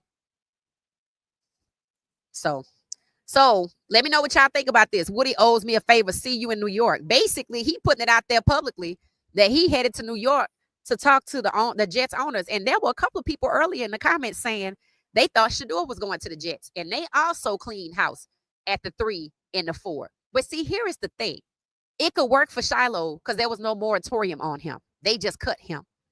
It could work for Michael Parsons because there's no moratorium on him. But there is one on Shador. And that's what is going to end up happening with Shador retiring from the NFL, because Coach Prime is not going to let him sit there and waste his best years. You can see that they refuse to cut him like they cut a lot of other 5th and 6th rounders, right? Herndon Hooker was a 5th round pick, and he's on the practice squad with the Panthers. They won't even put Shador on the practice squad. They want him to dress out so they can put him in the game and set him up to be hurt and or humiliated. If I'm Coach Prime, before that game is even played, because I'm going to know who the opponent is. If it's a Baltimore or a Philadelphia or somebody like that, nah, it ain't going down. I will pull him myself. So I think that's what's going to happen. That's what needs to happen. And what needs to happen next year is one of these big time players need to say, you know what? I appreciate the invite to the NFL, but I'm going to do something different. Like corporate America tells you, hey, we just going to go a different route. That's what I'm waiting on, one of these big name, big money players who can get the money in a different way. See, that's what the players have not come to realize. If Shiloh goes off and follows destroying route, whether he play in the UFL, he's streamed, he's the content creator that all of the brands want, that once they see him do it, then they gonna do it. The NFL screwing themselves over. If Shador walk, ain't nobody gonna watch that. But the people that honestly have to talk with hoods on, and if that's what you want, that's what you're gonna have. But they couldn't keep Target open. They couldn't keep Target from losing $12 billion. So hey, if that's what you want to do, that's what you want to do. You see what I'm saying? So, Coach Prime is he's stepping up like people want to see him do. See, this is what people wanted to see from Coach Prime. They wanted him to put out something that basically was like, I got this, or I'm looking into it, or he's not gonna just let the NFL mistreat his sons. Now, when he came out and said that Shiloh and Shador will be fine without the NFL, that was okay. We know that already. What people wanted was accountability. What people wanted was him to use what we've known for him to have with the NFL, and that's clout. And clearly he got some. If he could say, I'm on my way to New York to see Woody. Woody owed me a favor. See you in New York. Now, I don't know what kind of favor he owed him, but notice he didn't ask. He didn't ask for permission. So if Coach Prime got something that could make Woody take Shiloh, that's going to break up the circle collusion, and that's going to start the infighting that I've been waiting on at the top level. We already saw the media and Cleveland fight against each other, but they might be ready to make up. So essentially, Coach Prime is pulling a favor. This is why people come to see you. I feel like the reason that they were treating Shiloh this way and basically trying to act like Coach Prime don't have no influence here is because they were trying to appease some of the other NCAA coaches. The same coaches, the same people that want Coach Prime in the SEC. So we're going to freeze you out and ice you out in the Big 12 until you agree to go to the SEC. That ain't going to work because he got the Prime effect. Coach Prime got the same thing Shedeur have. Human beings willing to go toe-to-toe with the NCAA and the NFL. See, that's why they didn't want no black coaches, because they didn't want us too. They don't want to admit. When they say Shedeur Sanders fans, you know what they're trying to say, right? Black people. They don't want to be accountable to black people because 70% of the NFL workforce is black. We the last people you want to go to war with. And they want to act like they don't see us. They want to act like they can dismiss us. Nah, you ain't going to dismiss us. You ain't going to dismiss us like that. That might work in-house, but that ain't going to work outside. If anybody remember, there was a young kid in one of them Carolinas, and I know y'all know this story, and this racist guy went up to an autistic black kid and was trying to assault him. And the next thing you know, must have been every rural area emptied out and showed up in front of them people's houses. Does anybody remember that? And they was like, they was on the streets. They was in front of the neighbors' houses. They was outside of their cars. They had all assembled in this one neighborhood in one of them Carolinas. And they was like, come outside. We just want to talk. That's how black people are right now about Shedeur. They scared to say black fans. They scared to say it. They scared to say NFL fans. I said, why don't you just say black NFL fans? They don't want to hear that because majority of the players are black. See, that's a problem right there. That's a problem. Who is Woody? I think he might be the owner of the Jets. That's what I was thinking. That's what I was thinking. Coach Prime isn't going to say too much. Nah, I think he's starting to step on up, K. Hayes. I think he's starting to step on up, especially because his top tier guys have representation. I told you it ain't no coincidences around here that Juju look like he's being courted by or has already signed with David Mulligetta. You got London Merritt that has already signed with Athletes First, who was involved with the negotiation and the deal for Michael Parsons to Green Bay. Then you got you have Jordan Seaton with Clutch. That's not a coincidence that we're hearing all of these CU players with representation. That's why they have representation so young. They putting the NFL on notice. Let me see what you're going to do now. See, they was able to get Shedeur, and people say it's because he didn't have no representation, but he didn't need none. He didn't need none. Well, whether he needed it or not, the next class coming in, they already got it from freshman and sophomore levels. Let me see what you're going to do now. And as you can see, David Mulligetta and Athletes First got Michael Parsons to Green Bay. So what does that tell you? That tell you the Jerry Joneses of the world going to fall by the wayside, and these other teams going to negotiate with David Mulligetta and Athletes First, who London Merritt just signed with. I'm telling y'all, this is strategic. This is strategic. That means they gearing up for the next draft. That means they're going to protect the players going into the next draft. They're going to go straight to the Green Bays of the world and say, hey, they're going to bypass the Cleveland. And if they play a foul at the 2, they ain't going there. They not going there. This is strategic. This representation is going to start working these guys in now with the teams that want to win, like the Green Bays, as opposed to the Dallases. So it's not going to be about just where you fall. It's going to be about who we want to get. And I want to get David Mulligetta's guys because all of his guys are top tier. That's what it's going to be. That's what it's going to be. And that's what it should be, because you can't let Cleveland pick nobody. They shouldn't even be allowed to draft another quarterback, if you want to be honest. It said Woody is the owner of the Jets. Facts. Woody is the owner of the Jets. So that lets y'all know that Coach Prime calling in a favor where Shiloh's concerned. He should be able And y'all know who that favor is supposed to be with. Jerry Jones. That's the favor for Shador. And I told y'all, if Coach Prime can help Travis get his contract signed, he gonna show up for his sons. And we already seeing it with Shiloh. That means Coach Prime, no, he gotta work. He gotta work the back rooms. And it's gonna happen. It's gonna happen. I told you, I feel like the only one that could do it is Jerry Jones, where Shador is concerned, because they colluded.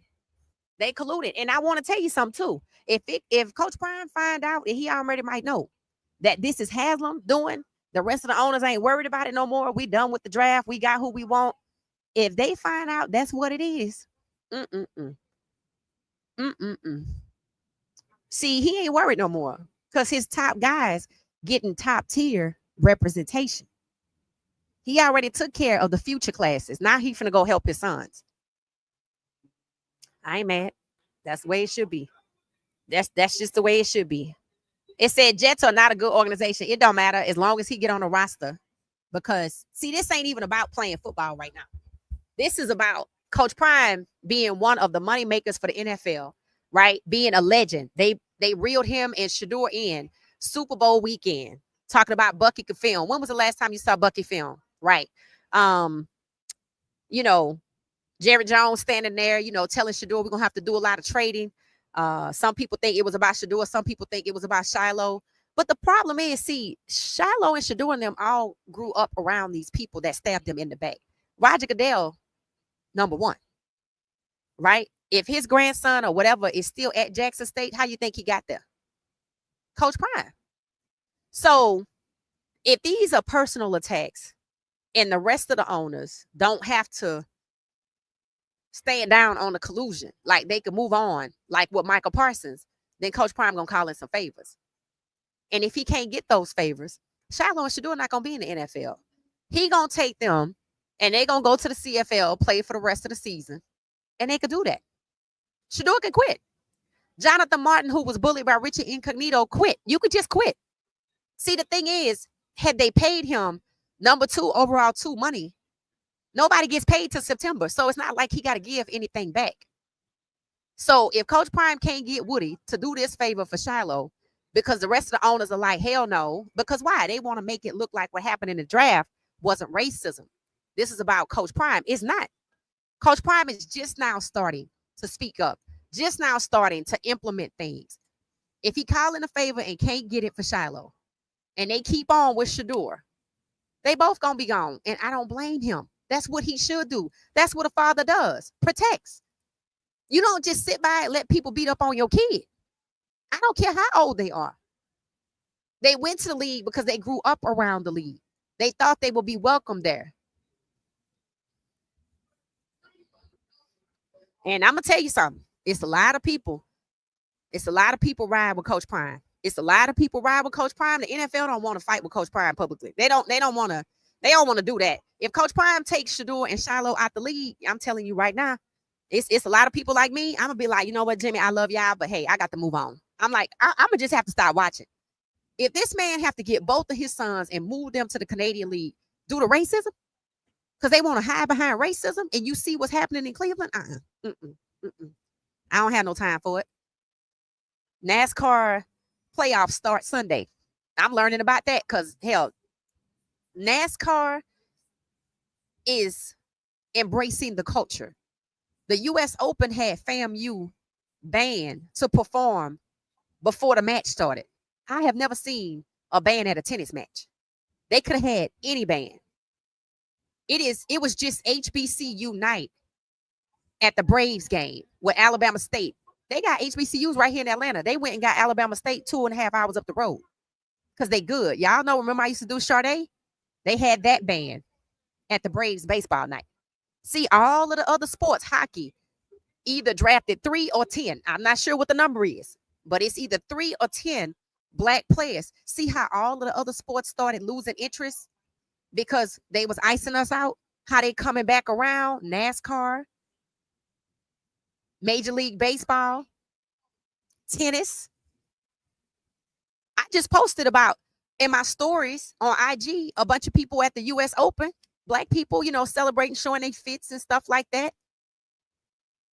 See the NFL playing. All of these other sports are beckoning for us, and we're going to go.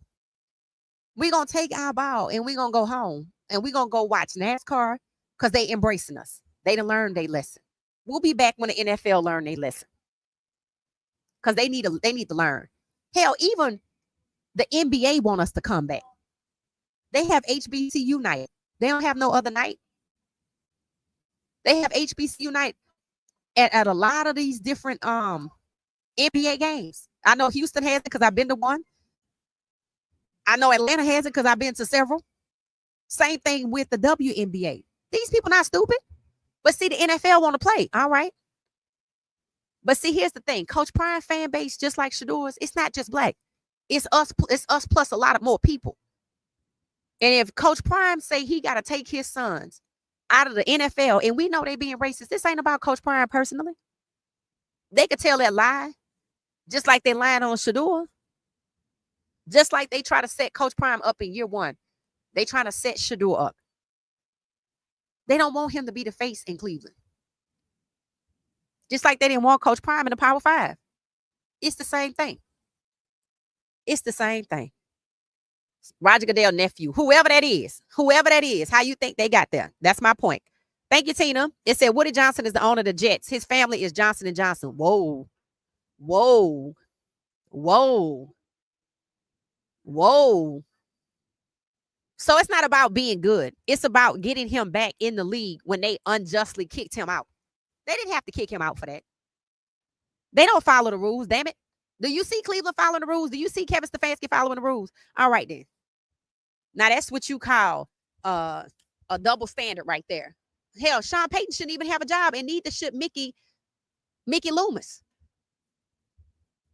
So, like Coach Prime said, Woody owed me a favor. We don't know what that looked like, but let's see what happens. They say, I never believe they will let Bucky film too much. The NFL is very protective of their media. They want to control everything. Well, they sold off the NFL network. So it's not that I didn't believe that they wouldn't let him do it. I knew he was lying. I knew he was lying. How many times y'all hear me say, y'all sure about that? Look at how Shador was treated in the draft. Why would I believe that? Why would I believe that? I'd have to be a fool to believe that. Look at how they treated Shador. Why would I be? Look at what's happening to Shiloh. So why would I think it'd be okay for Bucky? No. They know they can't tear the family apart. So that was Goodell's nephew. I don't know why I thought it was his grandson. Okay. Adopted grandson. But okay, nephew. It said when Coach Prime leave with his sons, there will be a big lawsuit. Believe me, it sure will. It said, I guarantee, and the CFL will love the fans and attention. Right. And I know people are going to be like, the CFL don't make a lot of money. They don't. But it's about his sons wanting to play football and the NFL being racist. So we're going to find somewhere else for them to go. And when they're going to go up there and ball out, that's what's going to happen. It says CP waited until the NFL buffs secured their spots on their teams. Yes. That's it. Let me put a star by it. You deserve the crown of the day. Who is that? St. Clair. You get the crown. That's it. That's exactly what happened. So Coach, and we said it. I said it a lot of times. I said Coach Prime got to think about 5 years of recruits going to the NFL. And he didn't even got to think about 5 years. Because I heard him tell one of them head coaches, you want to be a head coach? Come on up here. Yeah. People tell me he going to the NFL. I'm like, I think he's going to start his own league. That's what I think. That's what I think. And that's what he should do. He got too many resources not to do it. And if anybody could do it, it's him. And he also rescuing the other black players and having somewhere for his future classes to go, whether he leaves. And honestly, I think if it came to that, I don't even think CU would hold it against him. CU was hurt the way Shador was treated. But I said CU had an interest in a lawsuit because they tried to hurt the recruiting at CU by what they did to Jimmy and LeJontay and the rest of the guys. They held them all down until Shador went through. So, who's that? St. Clair. I can see your last name. St. Clair said it. That's what it is. It's not a coincidence that everybody is announcing they have top tier elite talent. These guys gonna be good, and now he can go down this path publicly and speak out publicly about his sons. When he said, I think it was when he said they'll be fine without football. He knew exactly. Remember he said with Shiloh and Shador, with Shiloh, the next thing is already set up. He ain't lying, but you see, he didn't tell us what it was. Same thing for Shador. See, the NFL playing itself. They trying to go to war with a man that damn near put them on the map in the South. Everybody love Coach Prime. Coach Prime still does autograph signings, and he signs helmets for all of the teams he played for. Nike gave Bucky a damn shoe. Nike gave Bucky a shoe. Somebody was like, you think people gonna buy it? I'm like, hell, I don't know shit, but you look at his page. I'm like, yeah, because I mean, Shiloh got Bucky numbers for the most part. He got 200,000 just on YouTube, and that's not even trying. That's not even trying. And you know, Shador didn't really post too much, right? Because they didn't want him posting, you know, he did the cooking thing. They capitalized on it, but they didn't want it. That's what's crazy. We don't want that. The only reason they don't want nobody to film because they don't want nobody to see that plantation on the inside of there. But see, since they done brought Jim Crow outside, we see. We like, oh, so you don't want, it's not that you didn't want Colin Kaepernick to kneel. You didn't want Colin Kaepernick, who's black, to stand up for other black people. Just like you didn't want Tony, who's black, to stand up for Shador because they both black. Oh, okay. So that's who you want to be. Oh, okay. See, that's what Shador being there exposed. I told y'all he not going nowhere till we get every morsel that we didn't know about that we could use. It said, I just went down a rabbit hole figuring out the association between Coach Prime and the Jets. Interesting stuff. What's the rabbit hole? Share with us. Put it in the chat or email it to me. Either way, I'm going to look it up myself, but let me know. Did they go to school together or something? Let me know. It said, come on in, relax, take a load off. Thank you. 75 likes, hit the button. Thank you so much. There are, how many of us? 100 and, I can't see because the light in my face. 100 and, I can't see. 100 and some odd, 142, 82 is 100 and some odd people in here. Hit the like button for me. So, it's not a coincidence that this came out. London Merritt, Clutch Sports. London Merritt is a freshman, right? All of his guys got representation. DJ McKinney was somebody. I don't know who he with, but he was somebody too. Unless he just don't want to be with nobody. But, I mean, that's a lot of top tier talent. And one football program, you got Clutch Sports, Athletes First, David Mulligetta, who I think might also be part of Athletes First, but they mentioned them separately. David Mulligetta and Athletes First. That's crazy, bro. And then a Taco Bell commercial. Did y'all know Q for 6 used to be a quarterback? He used to be a quarterback and a receiver. He tell his story. You know how, see, you've been recording my story. I want to ask him so bad. Why did you stop playing quarterback? Because I feel like what the NFL is trying to do to Shador, they're trying to send a message to all these black players that's getting ready to want to be quarterbacks. They playing themselves, bro. You're not going to convince these kids that they can't play quarterback. They're going to come to the realization that they can't play quarterback in the NFL. But you keep playing with Shiloh and Shador, Coach Prime going to become your main competitor. Everybody that was cut, like I said, the league that Shiloh could start, that he could stream with, and people are starting to catch on, saying Shiloh could be like destroying. You let Coach Prime put his name on it and call it Prime Time Pro Football. You let that happen. And we talked about Shiloh playing, how we'd all come watch. Now imagine if Shador was the quarterback. I don't need 32 teams right away. I don't need 10. I need 2 people on 2 teams on the both sides of the ball. I need 22 people. Shador could be the quarterback. Shiloh could play defense. And then all the other guys that got cut. You know what somebody said to me today? They said, am I crazy? But is all of the legends, the black legends, they kids getting cut? I said, nope, you're not crazy at all. They're going to force these guys to sit down and talk and find somewhere for their sons to go. This is what's happening. This is what needs to happen. They're telling them, we don't want your DNA. They're not even choosing based on talent. They don't want their DNA. Isn't that strange? Prime playing 40 chess. That's right, Mr. N. That's straight facts. It said we will not be dismissed. Somebody better tell them, Dwayne. We will not be dismissed. The NFL is, they done messed up. They already have. They already have. When they sent Miss Habit out here, when they sent her out here talking about all of the vitriol and everything that comes with Shador, I said, okay, all right, okay. We finna talk about, we finna get into this tomorrow. I'm put up my email address. If you interested in what we finna be doing, you email me. That's all I'm gonna say. It's in the bio. But tomorrow it's gonna be on the screen. And I'm not going to tell you what it is. If people want to know why it's there, I'm going to let y'all tell them in the chat, because you got to be strategic. Just like Coach Prime was strategic, we moving strategically. I say, you know what? Okay. All right. Okay. All right. I see what they want. They want the 2 million people that bought jerseys to file a class action lawsuit. Oh, okay. That's what you want? All right. Okay. That's what we're going to do. That's what we're going to do. I'm like, because this got to stop, bro. You're not going to intimidate the fans, and you're not going to keep on him, right? You're going to stop both of them. You're going to stop it.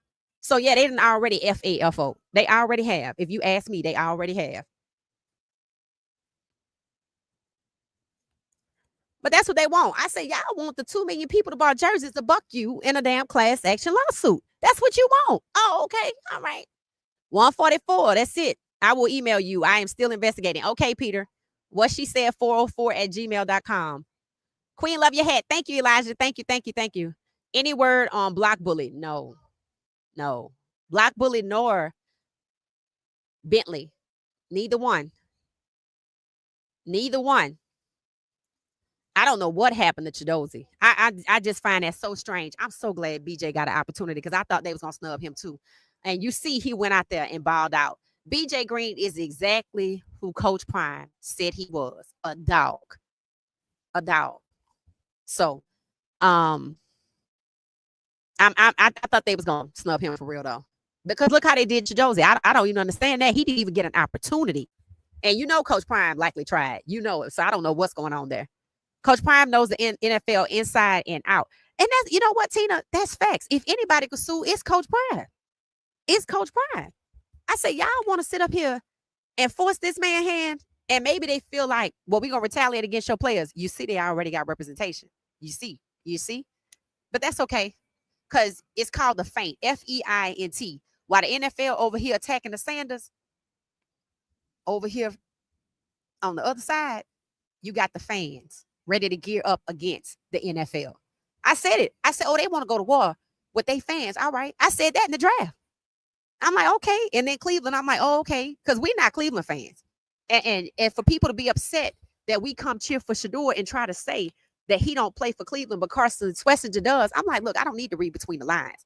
I read about your little sundown towns. I see how y'all get down. I see your head coach. I see what you did to Deshaun Kaiser. I see what you did to DTR. I see what you're trying to do to Shador.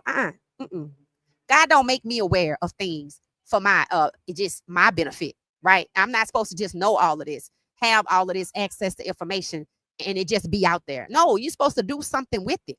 And since they want to keep playing, we're going to mobilize and do something with it. It says Sis Shiloh got a new 4-minute video response for Tampa Bay after being waived. What'd he say? Somebody going to have to tell us what he said, because we on here. Oh, maybe we can see it. Let me see if I can see it. They said Shiloh's page, right? Hold on, y'all. Let's see if I can get it. Let's see if I could get it. And I can share it. All right, hold on.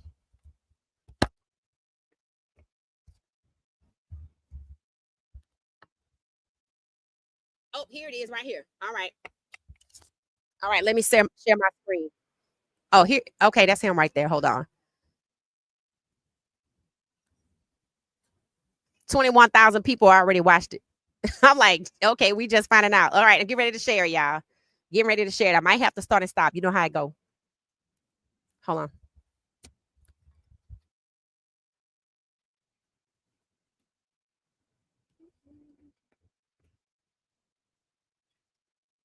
Get ready to look at Shiloh. Share screen. All right. Waved by the Buccaneers.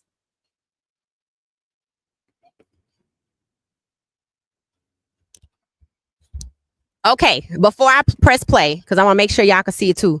Before I press play, I want y'all to tell me what you think it's about. I think he's just giving a thank you. Thank you for the opportunity. And if I get another opportunity, looking forward to the future and, that type of thing. And maybe an apology or something like that. All right. So let me know what you think while I gear it up. All right.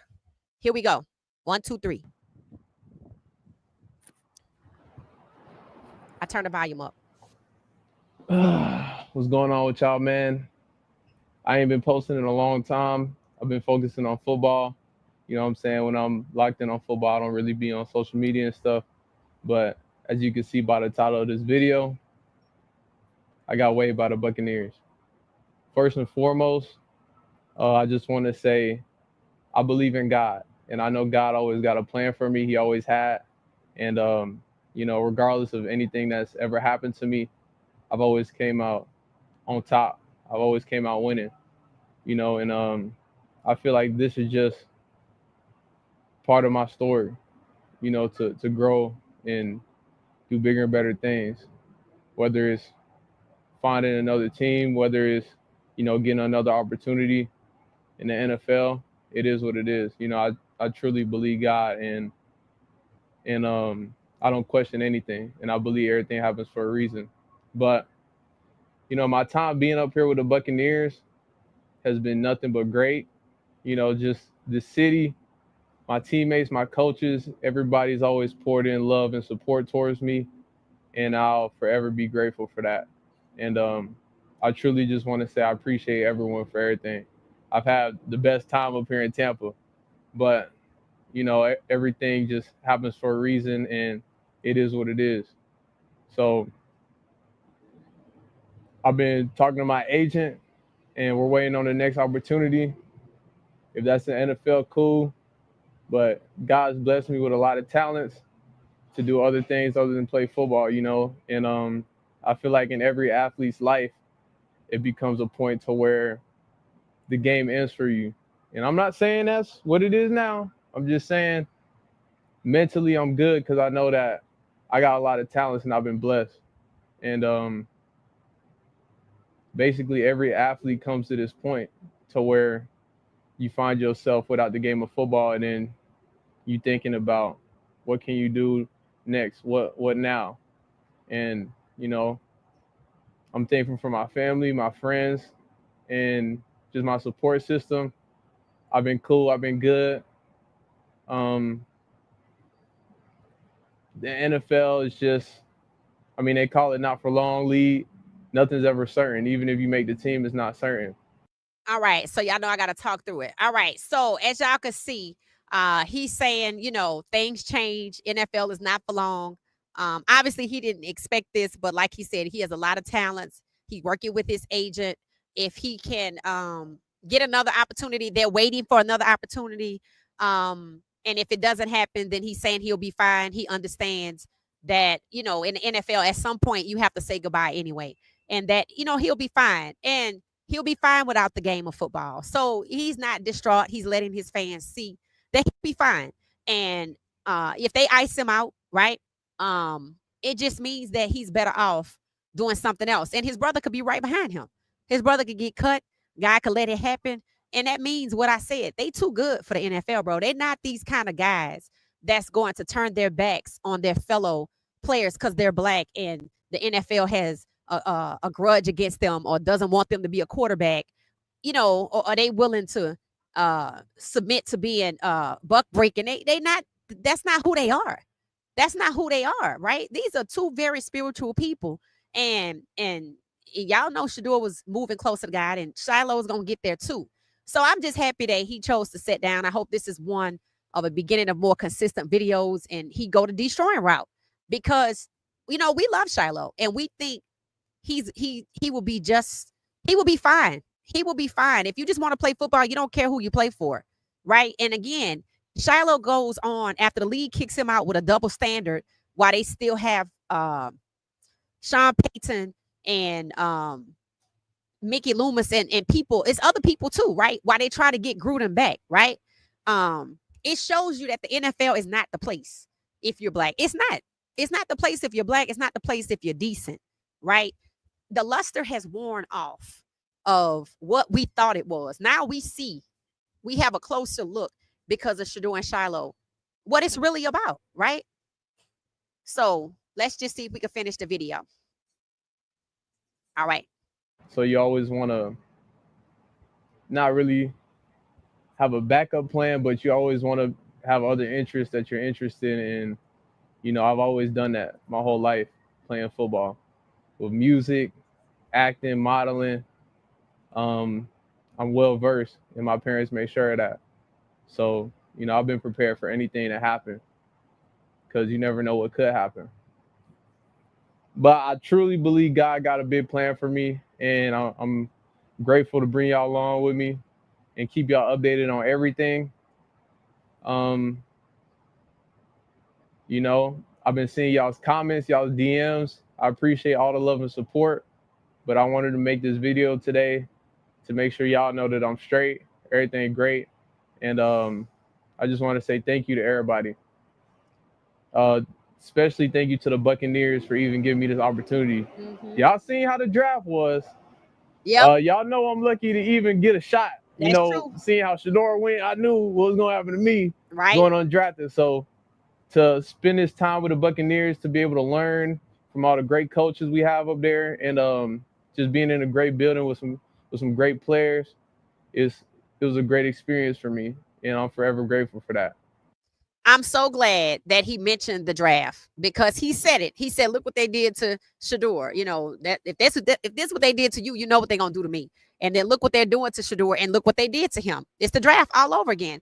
So it was right for him to say thank you to the Bucks, but it was also good to be realistic. This ain't about Coach Prime, right? This not about Coach Prime. This is about scapegoating Coach Prime. All right, let's let him close it out. And I just want to make this video to let y'all know everything's great, and I'm just staying in shape, staying ready for the next opportunity that God has for me. And I'm just excited to be able to do this with y'all.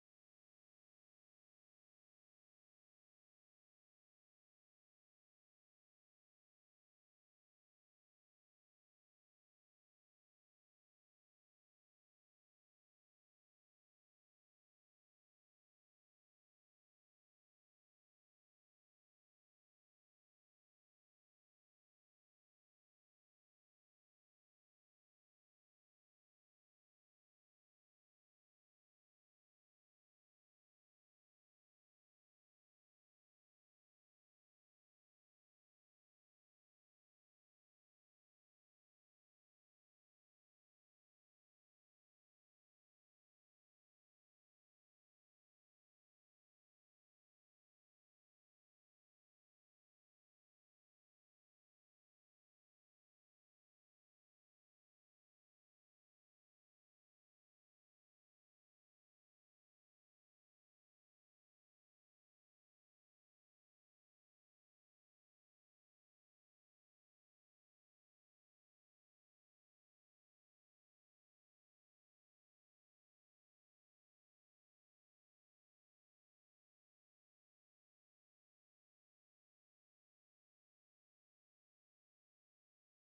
Okay, so y'all still there? Cause yeah, we lost the internet.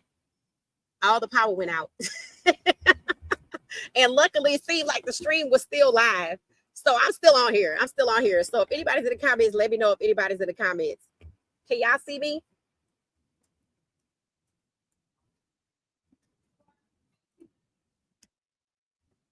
Can y'all see me?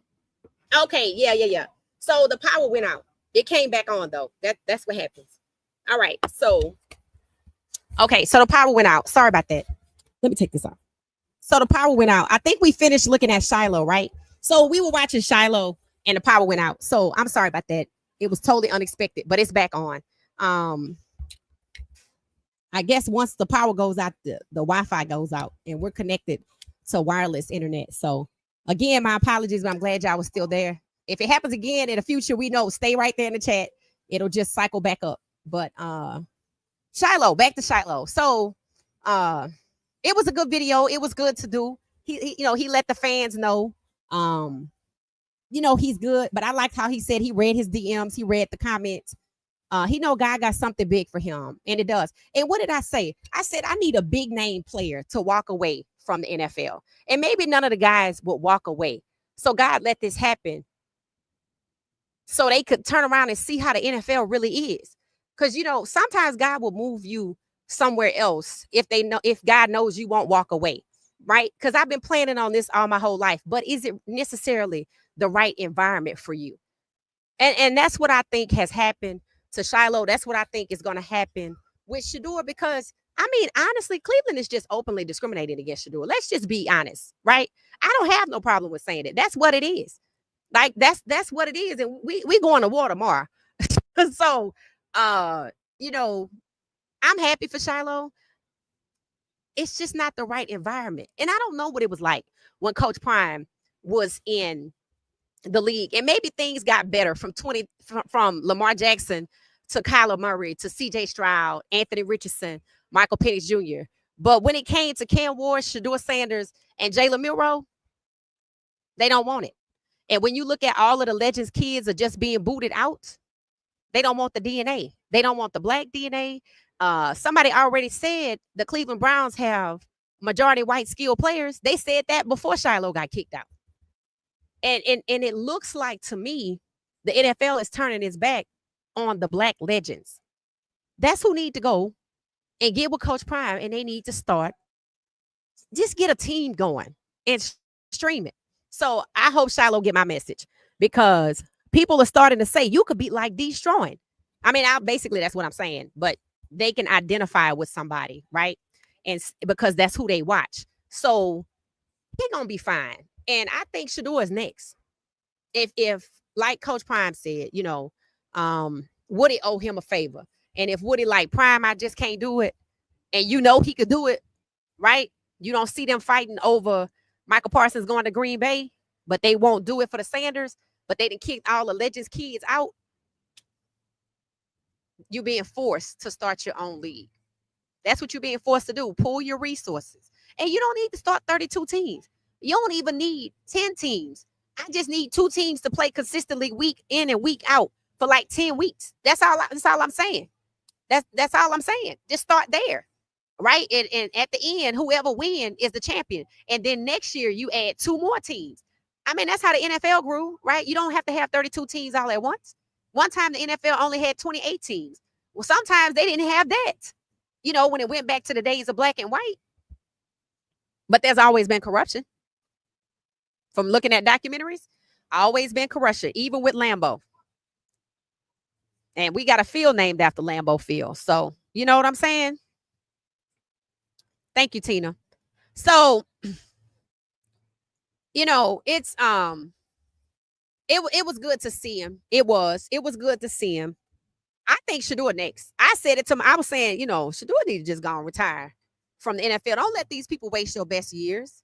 Don't let them do that to you, right? It's obvious the only reason you want to put me out here is to set me up. Before that game, I let them think I'm going to play. Whatever game that I think they're going to set me up for, I let them think I'm going to play. And that's it. I will retire before the game and put Dylan out there. They ain't got paid yet anyway. They don't even get paid to the first game check. And his contract is paltry. He could do better. Hell, if he would make 600,000 in Canada, he only gonna make 750,000 in the NFL. So why put up with the racism? Why put up with it, right? It said the black fans will make the league pop while the NFL will be played out. Right. That's why I say they done messed up, bro. They done messed up. Because they have a double standard. And we're going to be talking about that tomorrow. We're going to be talking about why it is. And we're going to keep looking at some of these scandals and look at how they want to bring Gruden back and look at how they did Jonathan Martin, who was 24, and look at the coach wanted him to do it. We talked about that. But I want to talk about it not in relation to Shedeur. I want to talk about it not in general with the NFL. I want to talk about it with Shiloh. Well, why is it that Sean Payton got a job? He shouldn't have no job. Why does Shiloh not get another opportunity and the other young man doesn't get a penalty? So do we need to investigate racism over there too in the Tampa Bay organization? Is that where we need to go next after we leave Cleveland? And then why is it all of these Legends kids are getting cut? Is this happening with the white Legends too? That's all I'm saying. It's just time to, expand the investigation. That's all I'm saying. We talking about Shedeur, but look at what's happening with Shiloh, and they was gonna cut him anyway. Just like they are cutting the rest of the Legends kids, they was gonna cut him anyway. They just needed an excuse because he was over there balling out. But guess what? Frank Gore's son, he balled out. Terrell Owens, his son Tariq Owens, he balled out. Will Shepherd balled out. You see, BJ Green balled out. They done put Derek McClendon on practice squad for 3 years. Why he just can't make the regular squad? I mean, I know it's good money, but why he can't make the regular squad? 3 years on the practice squad? You see what I'm saying? So, all right. Well, I guess we're going to get out of here. It was good we had a chance to watch Shiloh's video. Don't forget to go watch Janiah's gallery, where Janiah celebrating his LaJohntay making the 53-man roster. It's a conflicting feeling, right? Because I'm happy for LaJohntay, BJ Green, Cameron Silver-Craig. Will Shepherd should be on a 53-man roster, but I'm happy he on the practice squad. I don't like what I see happening with Shiloh. I definitely don't like the face forward racial discrimination I see against Shedeur. I don't like the lack of accountability by the Browns, the NFL, and I definitely don't like them calling us Shedeur Sanders fans when they want to call us black fans. All Shedeur Sanders fans are not black, and they know that. But when the cabinet lady called us loud and proud, who was she talking about? I'm black and I'm proud. So I feel like tomorrow we're going to bring some receipts to the table about this double standard that Shiloh could get waived after. And it's a picture. We were watching it here at home. You could see the man pulling Shiloh by his face mask. And he still didn't get a penalty. And 84 did all of that. He did all of that after the play. And he still didn't get a penalty. That's the double standard we're going to talk about. And it's white versus black. That's what it seems like. Because Sean Payton is white. Because Mickey Loomis is white. But you're trying to get rid of Mike Tomlin. And Kevin Stefanski has won Coach of the Year twice. But how many times has Mike Tomlin won it? And he hasn't had a losing season in 17 years. And you take his quarterbacks from him and you strip him of his power. And you intimidate him. And try to say that he can't get Shedeur. So we're going to be talking. We're going to be talking about it. That's what we're going to be talking about tomorrow. And for those people, let me tell y'all something. I want to say this. It's not easy talking about what's happening with Shedeur. It's not easy for y'all to hear about it, and it's not easy for me to talk about it. But I know how to protect my peace. And for certain people in the comments, I've told them you need to protect your peace. And for people who want to deter me to turn away from this topic, it ain't happening, boo. This right up my alley. It's not happening. So if you feel like you have to hang back or not comment or listen or not join because maybe you feel like it's hard, I get it. Protect your peace. I'm going to encourage you to protect your peace. I know how to protect my peace. See, I still podcast, but I fall back on X. I fall back on TikTok. I don't podcast on Twitch. I know how to protect my peace, but I'm not deterred away from this topic. Because if I knew Shador personally, I wouldn't be deterred from it. But I don't have to know him personally to give a damn about him. And I understand now the whole Colin Kaepernick thing that we saw from the outside looking in. I knew then they didn't want Colin Kaepernick to give a damn about black people, which was crazy because he's black. But now with Shador and us being closer to the situation, and God knew what he was doing because a lot of us left the league with Kaepernick. But he like, I'm going to bring you back with Shador because I want you to look at what's happening on the inside. Look at Jerry Jeudy. Look at what happened to Tony. That means they intimidated those players like they intimidated Mike Tomlin. Not only do they have a double standard, they using practices of intimidation to separate the black players, and the ones that they want to ostracize like Shador, they want them to be isolated from the team. They think it's okay for Kevin Stefanski to set him up to fail. Cam Newton actually put out a clip today that said Stefanski, somebody likely told him not to let Shador have the same team that Dylan Gabriel played with. I think he made his own damn decision. I don't think nobody had to tell him nothing. Matter of fact, I don't think nobody can tell him anything. Because what did I say Kevin Stefanski doing? He like the bank robber, the idiot bank robber, the village idiot that's going to get everybody roped up because he hell bent on being Jim Crow. He don't just have Jim Crow sitting outside on the porch. He think he is Jim Crow. So if you need to protect your peace and skip us a couple of days, I understand.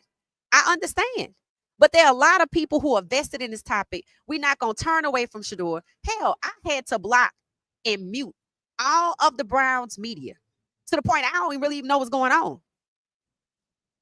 And I have to go to a specific source to get my information. I have to do my own research and become an analyst myself because it's so much hatred towards him because he's a confident young black man that could be the franchise QB of the Browns. And because they racist, they don't want it. So if you need to protect your peace, please do so because I protect mine. It's just you can't tell because you don't know how I go about it. I move off of X. I limit my exposure to the Browns media. I'm not going to allow them to upset me because that's what they're trying to do. But I'm going to continue this fight. This is not even just about Shador. I came this close to the situation with Shador. But this is about the guys like Caden coming after him and Juju coming after him. And down there in Alabama, their quarterback, I forgot his name. What's his name? I forgot his name, but y'all know I follow him too. His sister passed. I forgot his name. El Presidente or something he called himself. Keelan Russell. I'm watching him too. Just like in the draft, y'all heard me talk about Milroe. Y'all heard me talk about Cam. Y'all heard me talk about Shador. I was vested in seeing what was going to happen with them. So the NFL got a fight on their hands because we're not just Shador Sanders fans. We're Cam Ward fans. We're Milroe fans. Hell, I might be a Will Howard fan or Lincoln Riley or Quinn Ewers fan. They don't want to admit that we're football fans. They want to dismiss black football fans because they don't want us to stand up for Shador like Kaepernick stood up for black people. You're not going to tell us what to do. And if you want to go to war with us, then I suggest you get ready. And we coming with some baby oil, so understand. That's from the movie Soul Food. So, I'm just saying, it's a situation that's growing and every day with Shador on the bench in Cleveland and now with Shiloh. And now that we know Coach Prime trying to use his connections, if we look up and we see that Shador is gone, Shiloh is gone, shit, we probably going to be gone too. We going to be gone too. But it's conflicted because half of me want to root for LeJontay and Travis and Jimmy. But at the same time, I can't support the league if Shiloh and Shador got to go, right? I guess we'll cross that bridge when we get to it. It said, before your power went out, I put up the shot of Coach Prime speaking on how he felt about future plans. Oh, okay. It's not an AI page. It's regarding Coach Prime. Okay. You didn't see Cam Newton talking down on Shador today. It was absolutely sickening. No, I saw it yesterday. What I was talking about was the clip that they put out. Of course, they didn't put the before and after. It was the part where he was saying, what did I say? That his little co-host was the one reeling him in. So the part where he was reeled in is what they put out. And he was saying that Kevin Stefanski was likely told, don't put Shador out there with the same people as Dylan. I said, ain't nobody tell Stefanski nothing. He did that on his own. He the head coach. What did Haslam tell us? Kevin Stefanski determined who plays. And he didn't say it, but Andrew Berry picks the players. He picks the players, especially the quarterback. He don't care about the third string wide receiver. He let Berry do that. But Berry is the go fetch for the most important position on the team, just like he told Berry, go get me that man, talking about Deshaun Watson. And David Mulligetta was his agent too. So you're doing a great job. I'm here for it. Thank you, Paula. I appreciate it. Because a lot of people, some people like, are you doing this for clicks? I'm like, I just block because why? I was podcasting last year. So I was in my mama living room doing a jig when CU was, playing ball last year. So I was at Jackson State. I just wasn't podcasting. So, I don't answer people like that because as I told y'all, as we grow past 5,000, the haters gonna come. And they coming because why? We talking about Shador. They see we dedicated and they don't want that, right? Don't forget, I'm on Patreon. If you over there, go follow us because you never know. We might have to hop over there. So, just like Coach Prime got his contingency plan, hell, I got mine. I mean, it's just gonna have to be like that sometime. Stefanski is setting up Dylan Gabriel to foul. He is going to look embarrassed on national TV. Almighty. Yeah, it said, don't like ugly. Facts. I agree. It said, I'm with you all the way because you help a lot of us. Oh, thank you so much. 22. I appreciate it. I mean, today's podcast was just educational, right? A lot of people didn't know what we shared earlier today. So for somebody to have an attitude about that one, I didn't even respond. I just blocked people because you're not mad that we educating people. You didn't even watch the podcast. You mad because we talking about Shador and the pressure. They feeling the pressure. That's why they sending the cabinet lady out talking about everything that come with Shador. But we're going to address that tomorrow because what's coming with Shador is the racism from the Browns organization. And we're going to talk about it tomorrow. And we're going to talk about this double standard is they was going to really just kick Shiloh out anyway to try to make Coach Prime seem like a scapegoat. Coach Prime didn't do nothing to them people. Just like Shador didn't do nothing to the Browns. They just black. That's it. It said Cleveland is also a test case for those 15-minute cities. And I'm not sure yet if it's connected to the stadium location. What is a 15-minute city? What is that? Let us know. Thank you. It said the guy who got Shiloh to sign his Bucks jersey is lucky. Facts, because it's going to be worth some money. It said he was the first one he signed. That's going to be worth some money. I agree. Not the baby oil. You know what's so funny? I'm thinking about baby oil in the soul food movie sense, but I forgot baby oil got another connotation. Baby oil got another connotation.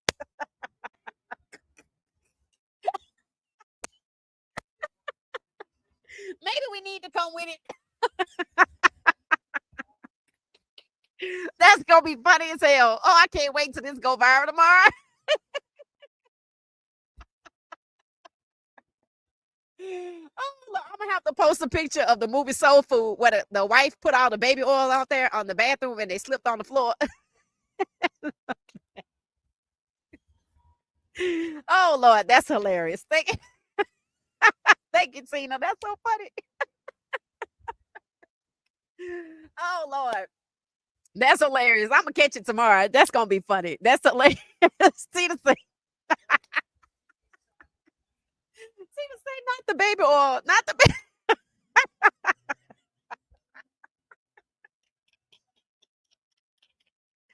Oh Jesus! Oh Lord, that is hilarious. Tina, I'm not gonna be able to stop laughing over. It said Cleveland is speaking against Shador just to keep his fans quiet, right? And that's not gonna happen. It said, I think they made him look bad in the game to put his fans against him. There are a few YouTubers talking about Shador. Oh, that means they weren't there for the cause. That means they were just there for the wave, to ride the wave. It said, Casey said, Jerry Jones, oh, Dracula. They say, what is he, 80 some years old? It's that great channel. I like the way you report it. Thank you so much. I appreciate the encouragement. Yeah, if y'all see anybody in the comments be rude, just block them. I'm cool. They don't have to ask me nothing. Just block them because that's what I do in the comment section. It said, I like this podcast and the barbershop because you have that education right. Yeah, I felt like today, that's what we were doing earlier by looking at all of the depth charts so y'all could see that they clean house, but except for Cleveland, which means they have an agenda for Shador. So if he retire, I'm cool with it because the NFL it's not it. It says, Google Cleveland 15-minute city and see what they have in store to restrict movement. Cleveland. Oh, okay. I'll look into it. Okay, interesting. I'll look into it. Thank you. I'll put it on the screen so people can look at it themselves. Hey, Val, y'all must be laughing about that baby oil.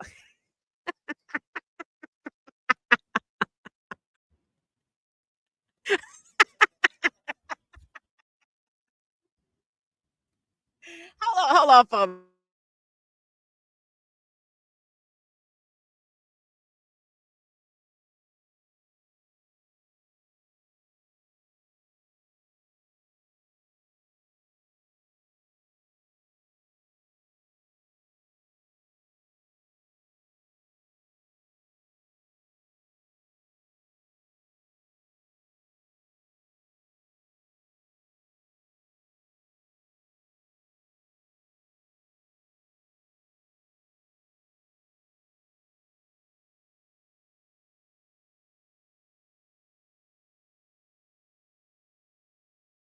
Over here crying. I'm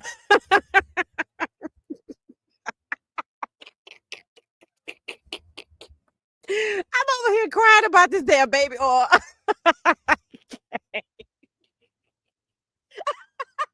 And Patina said it's hilarious.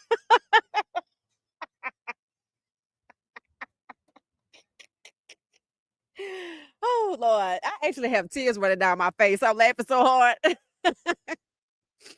Whew. All right. It's crazy.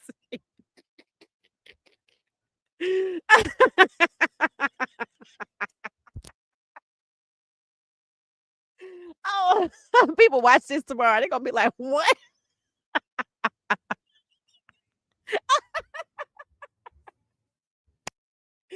Oh Lord. Oh my goodness. I gotta get it together. I have tears all over my face from crying.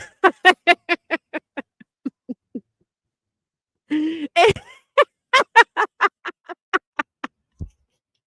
about we might need Cisco. Oh my God. Oh my God. Oh my God. My face. All right, let me see if I get through the rest of this show. Not Tina is funny. She's about not the she's about not the don't bring that. Bring the belt, not the baby oil. Bring the belt. Lord have mercy. That is hilarious. It says Shador should leave Cleveland. It's too toxic there. Let go and let God. Yeah. Oh Lord. Nicole. That's so funny. I agree, Tina. It said the baby on scene was on this Christmas, not soul food. Oh, thank you, Trap. I had the wrong movie. Okay, now I got to get a picture of it to explain what the hell it was I was talking about. Thank you, Trapper. Thank you. It said highway. That's funny. Oh, Lord. It's true, though. It said our nephew would not be a part of no agenda. Facts. If we got to stand on their head and make them trade him. Yep. It said, girl, you crazy. Yes. And it was okay. All right. It's funny though. It's just the way she said it. Oh, not the baby. Oh Lord. Maybe we needed to laugh. Maybe we needed to laugh. Cause that's hilarious, bro. I'm telling you, when this go like when it get uploaded, they're gonna be like, wait, what? It said that was the Stefanski is gonna get the baby oil. Yes, Tina. That was crazy. It said, y'all, I'm at work and people are looking at me. We sorry, Gail. We sorry. All right. I'm gonna have to go find a reference to the scene from the movie. Trapper said it's not is this Christmas, not soul food. My bad. So now I gotta go find a picture to explain myself. On the podcast tomorrow, I'm gonna have to correct myself, and then I'm gonna post it in the community. This what we gonna do to Stefanski, not the other baby oil. This baby oil, not that kind. Maybe we can get the Johnsons and Johnsons baby oil. All right. Let's get out of here. It's late. Gail, don't let us get you in trouble. Don't let us get you in trouble. And Tina, I appreciate you for that. That was pure comedy. I just read what you said and just couldn't stop laughing. Oh Lord. All right, y'all. We're gonna be back tomorrow. I gotta go gather some receipts. And we're gonna be talking about what the Mary lady said about Shador fan base. Was she talking about us? So we're gonna show up tomorrow. And I'm gonna remind them that 133 million of us globally, where they trying to go, watched Kendrick Lamar show. So they they always tell you when you growing up, a sign of maturity is that you know when to pick your battles. This ain't the fight that you want to get. Cause see, we don't work for you, but we do keep you employed. Understand that. And we're not gonna be dismissed as black fans. Cause I know that's what you want to say. And we're not gonna be dismissed because 70% of your workforce is black. So we're gonna hold you accountable. So they can just get ready for tomorrow. I'm gonna bring the belt. We're gonna skip the baby oil. We're gonna skip the baby oil. All right, y'all. We're gonna get out of here on that note. I'll see y'all tomorrow.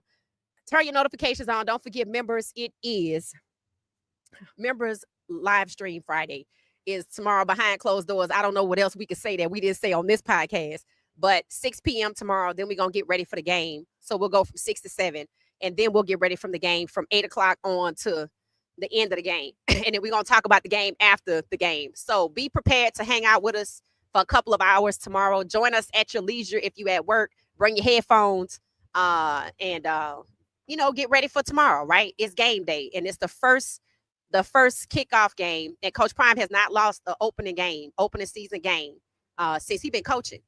So I expect him to win tomorrow as well. So I'll see y'all tomorrow during the day, and then we'll be back tomorrow in the evening for the game, and then the members in between.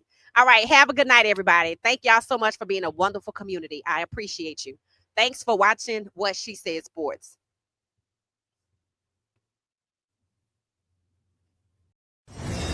Thank you for watching What She Said Sports. Be sure to join our daily live stream and listen up to What She Said Sports on the go on Spotify.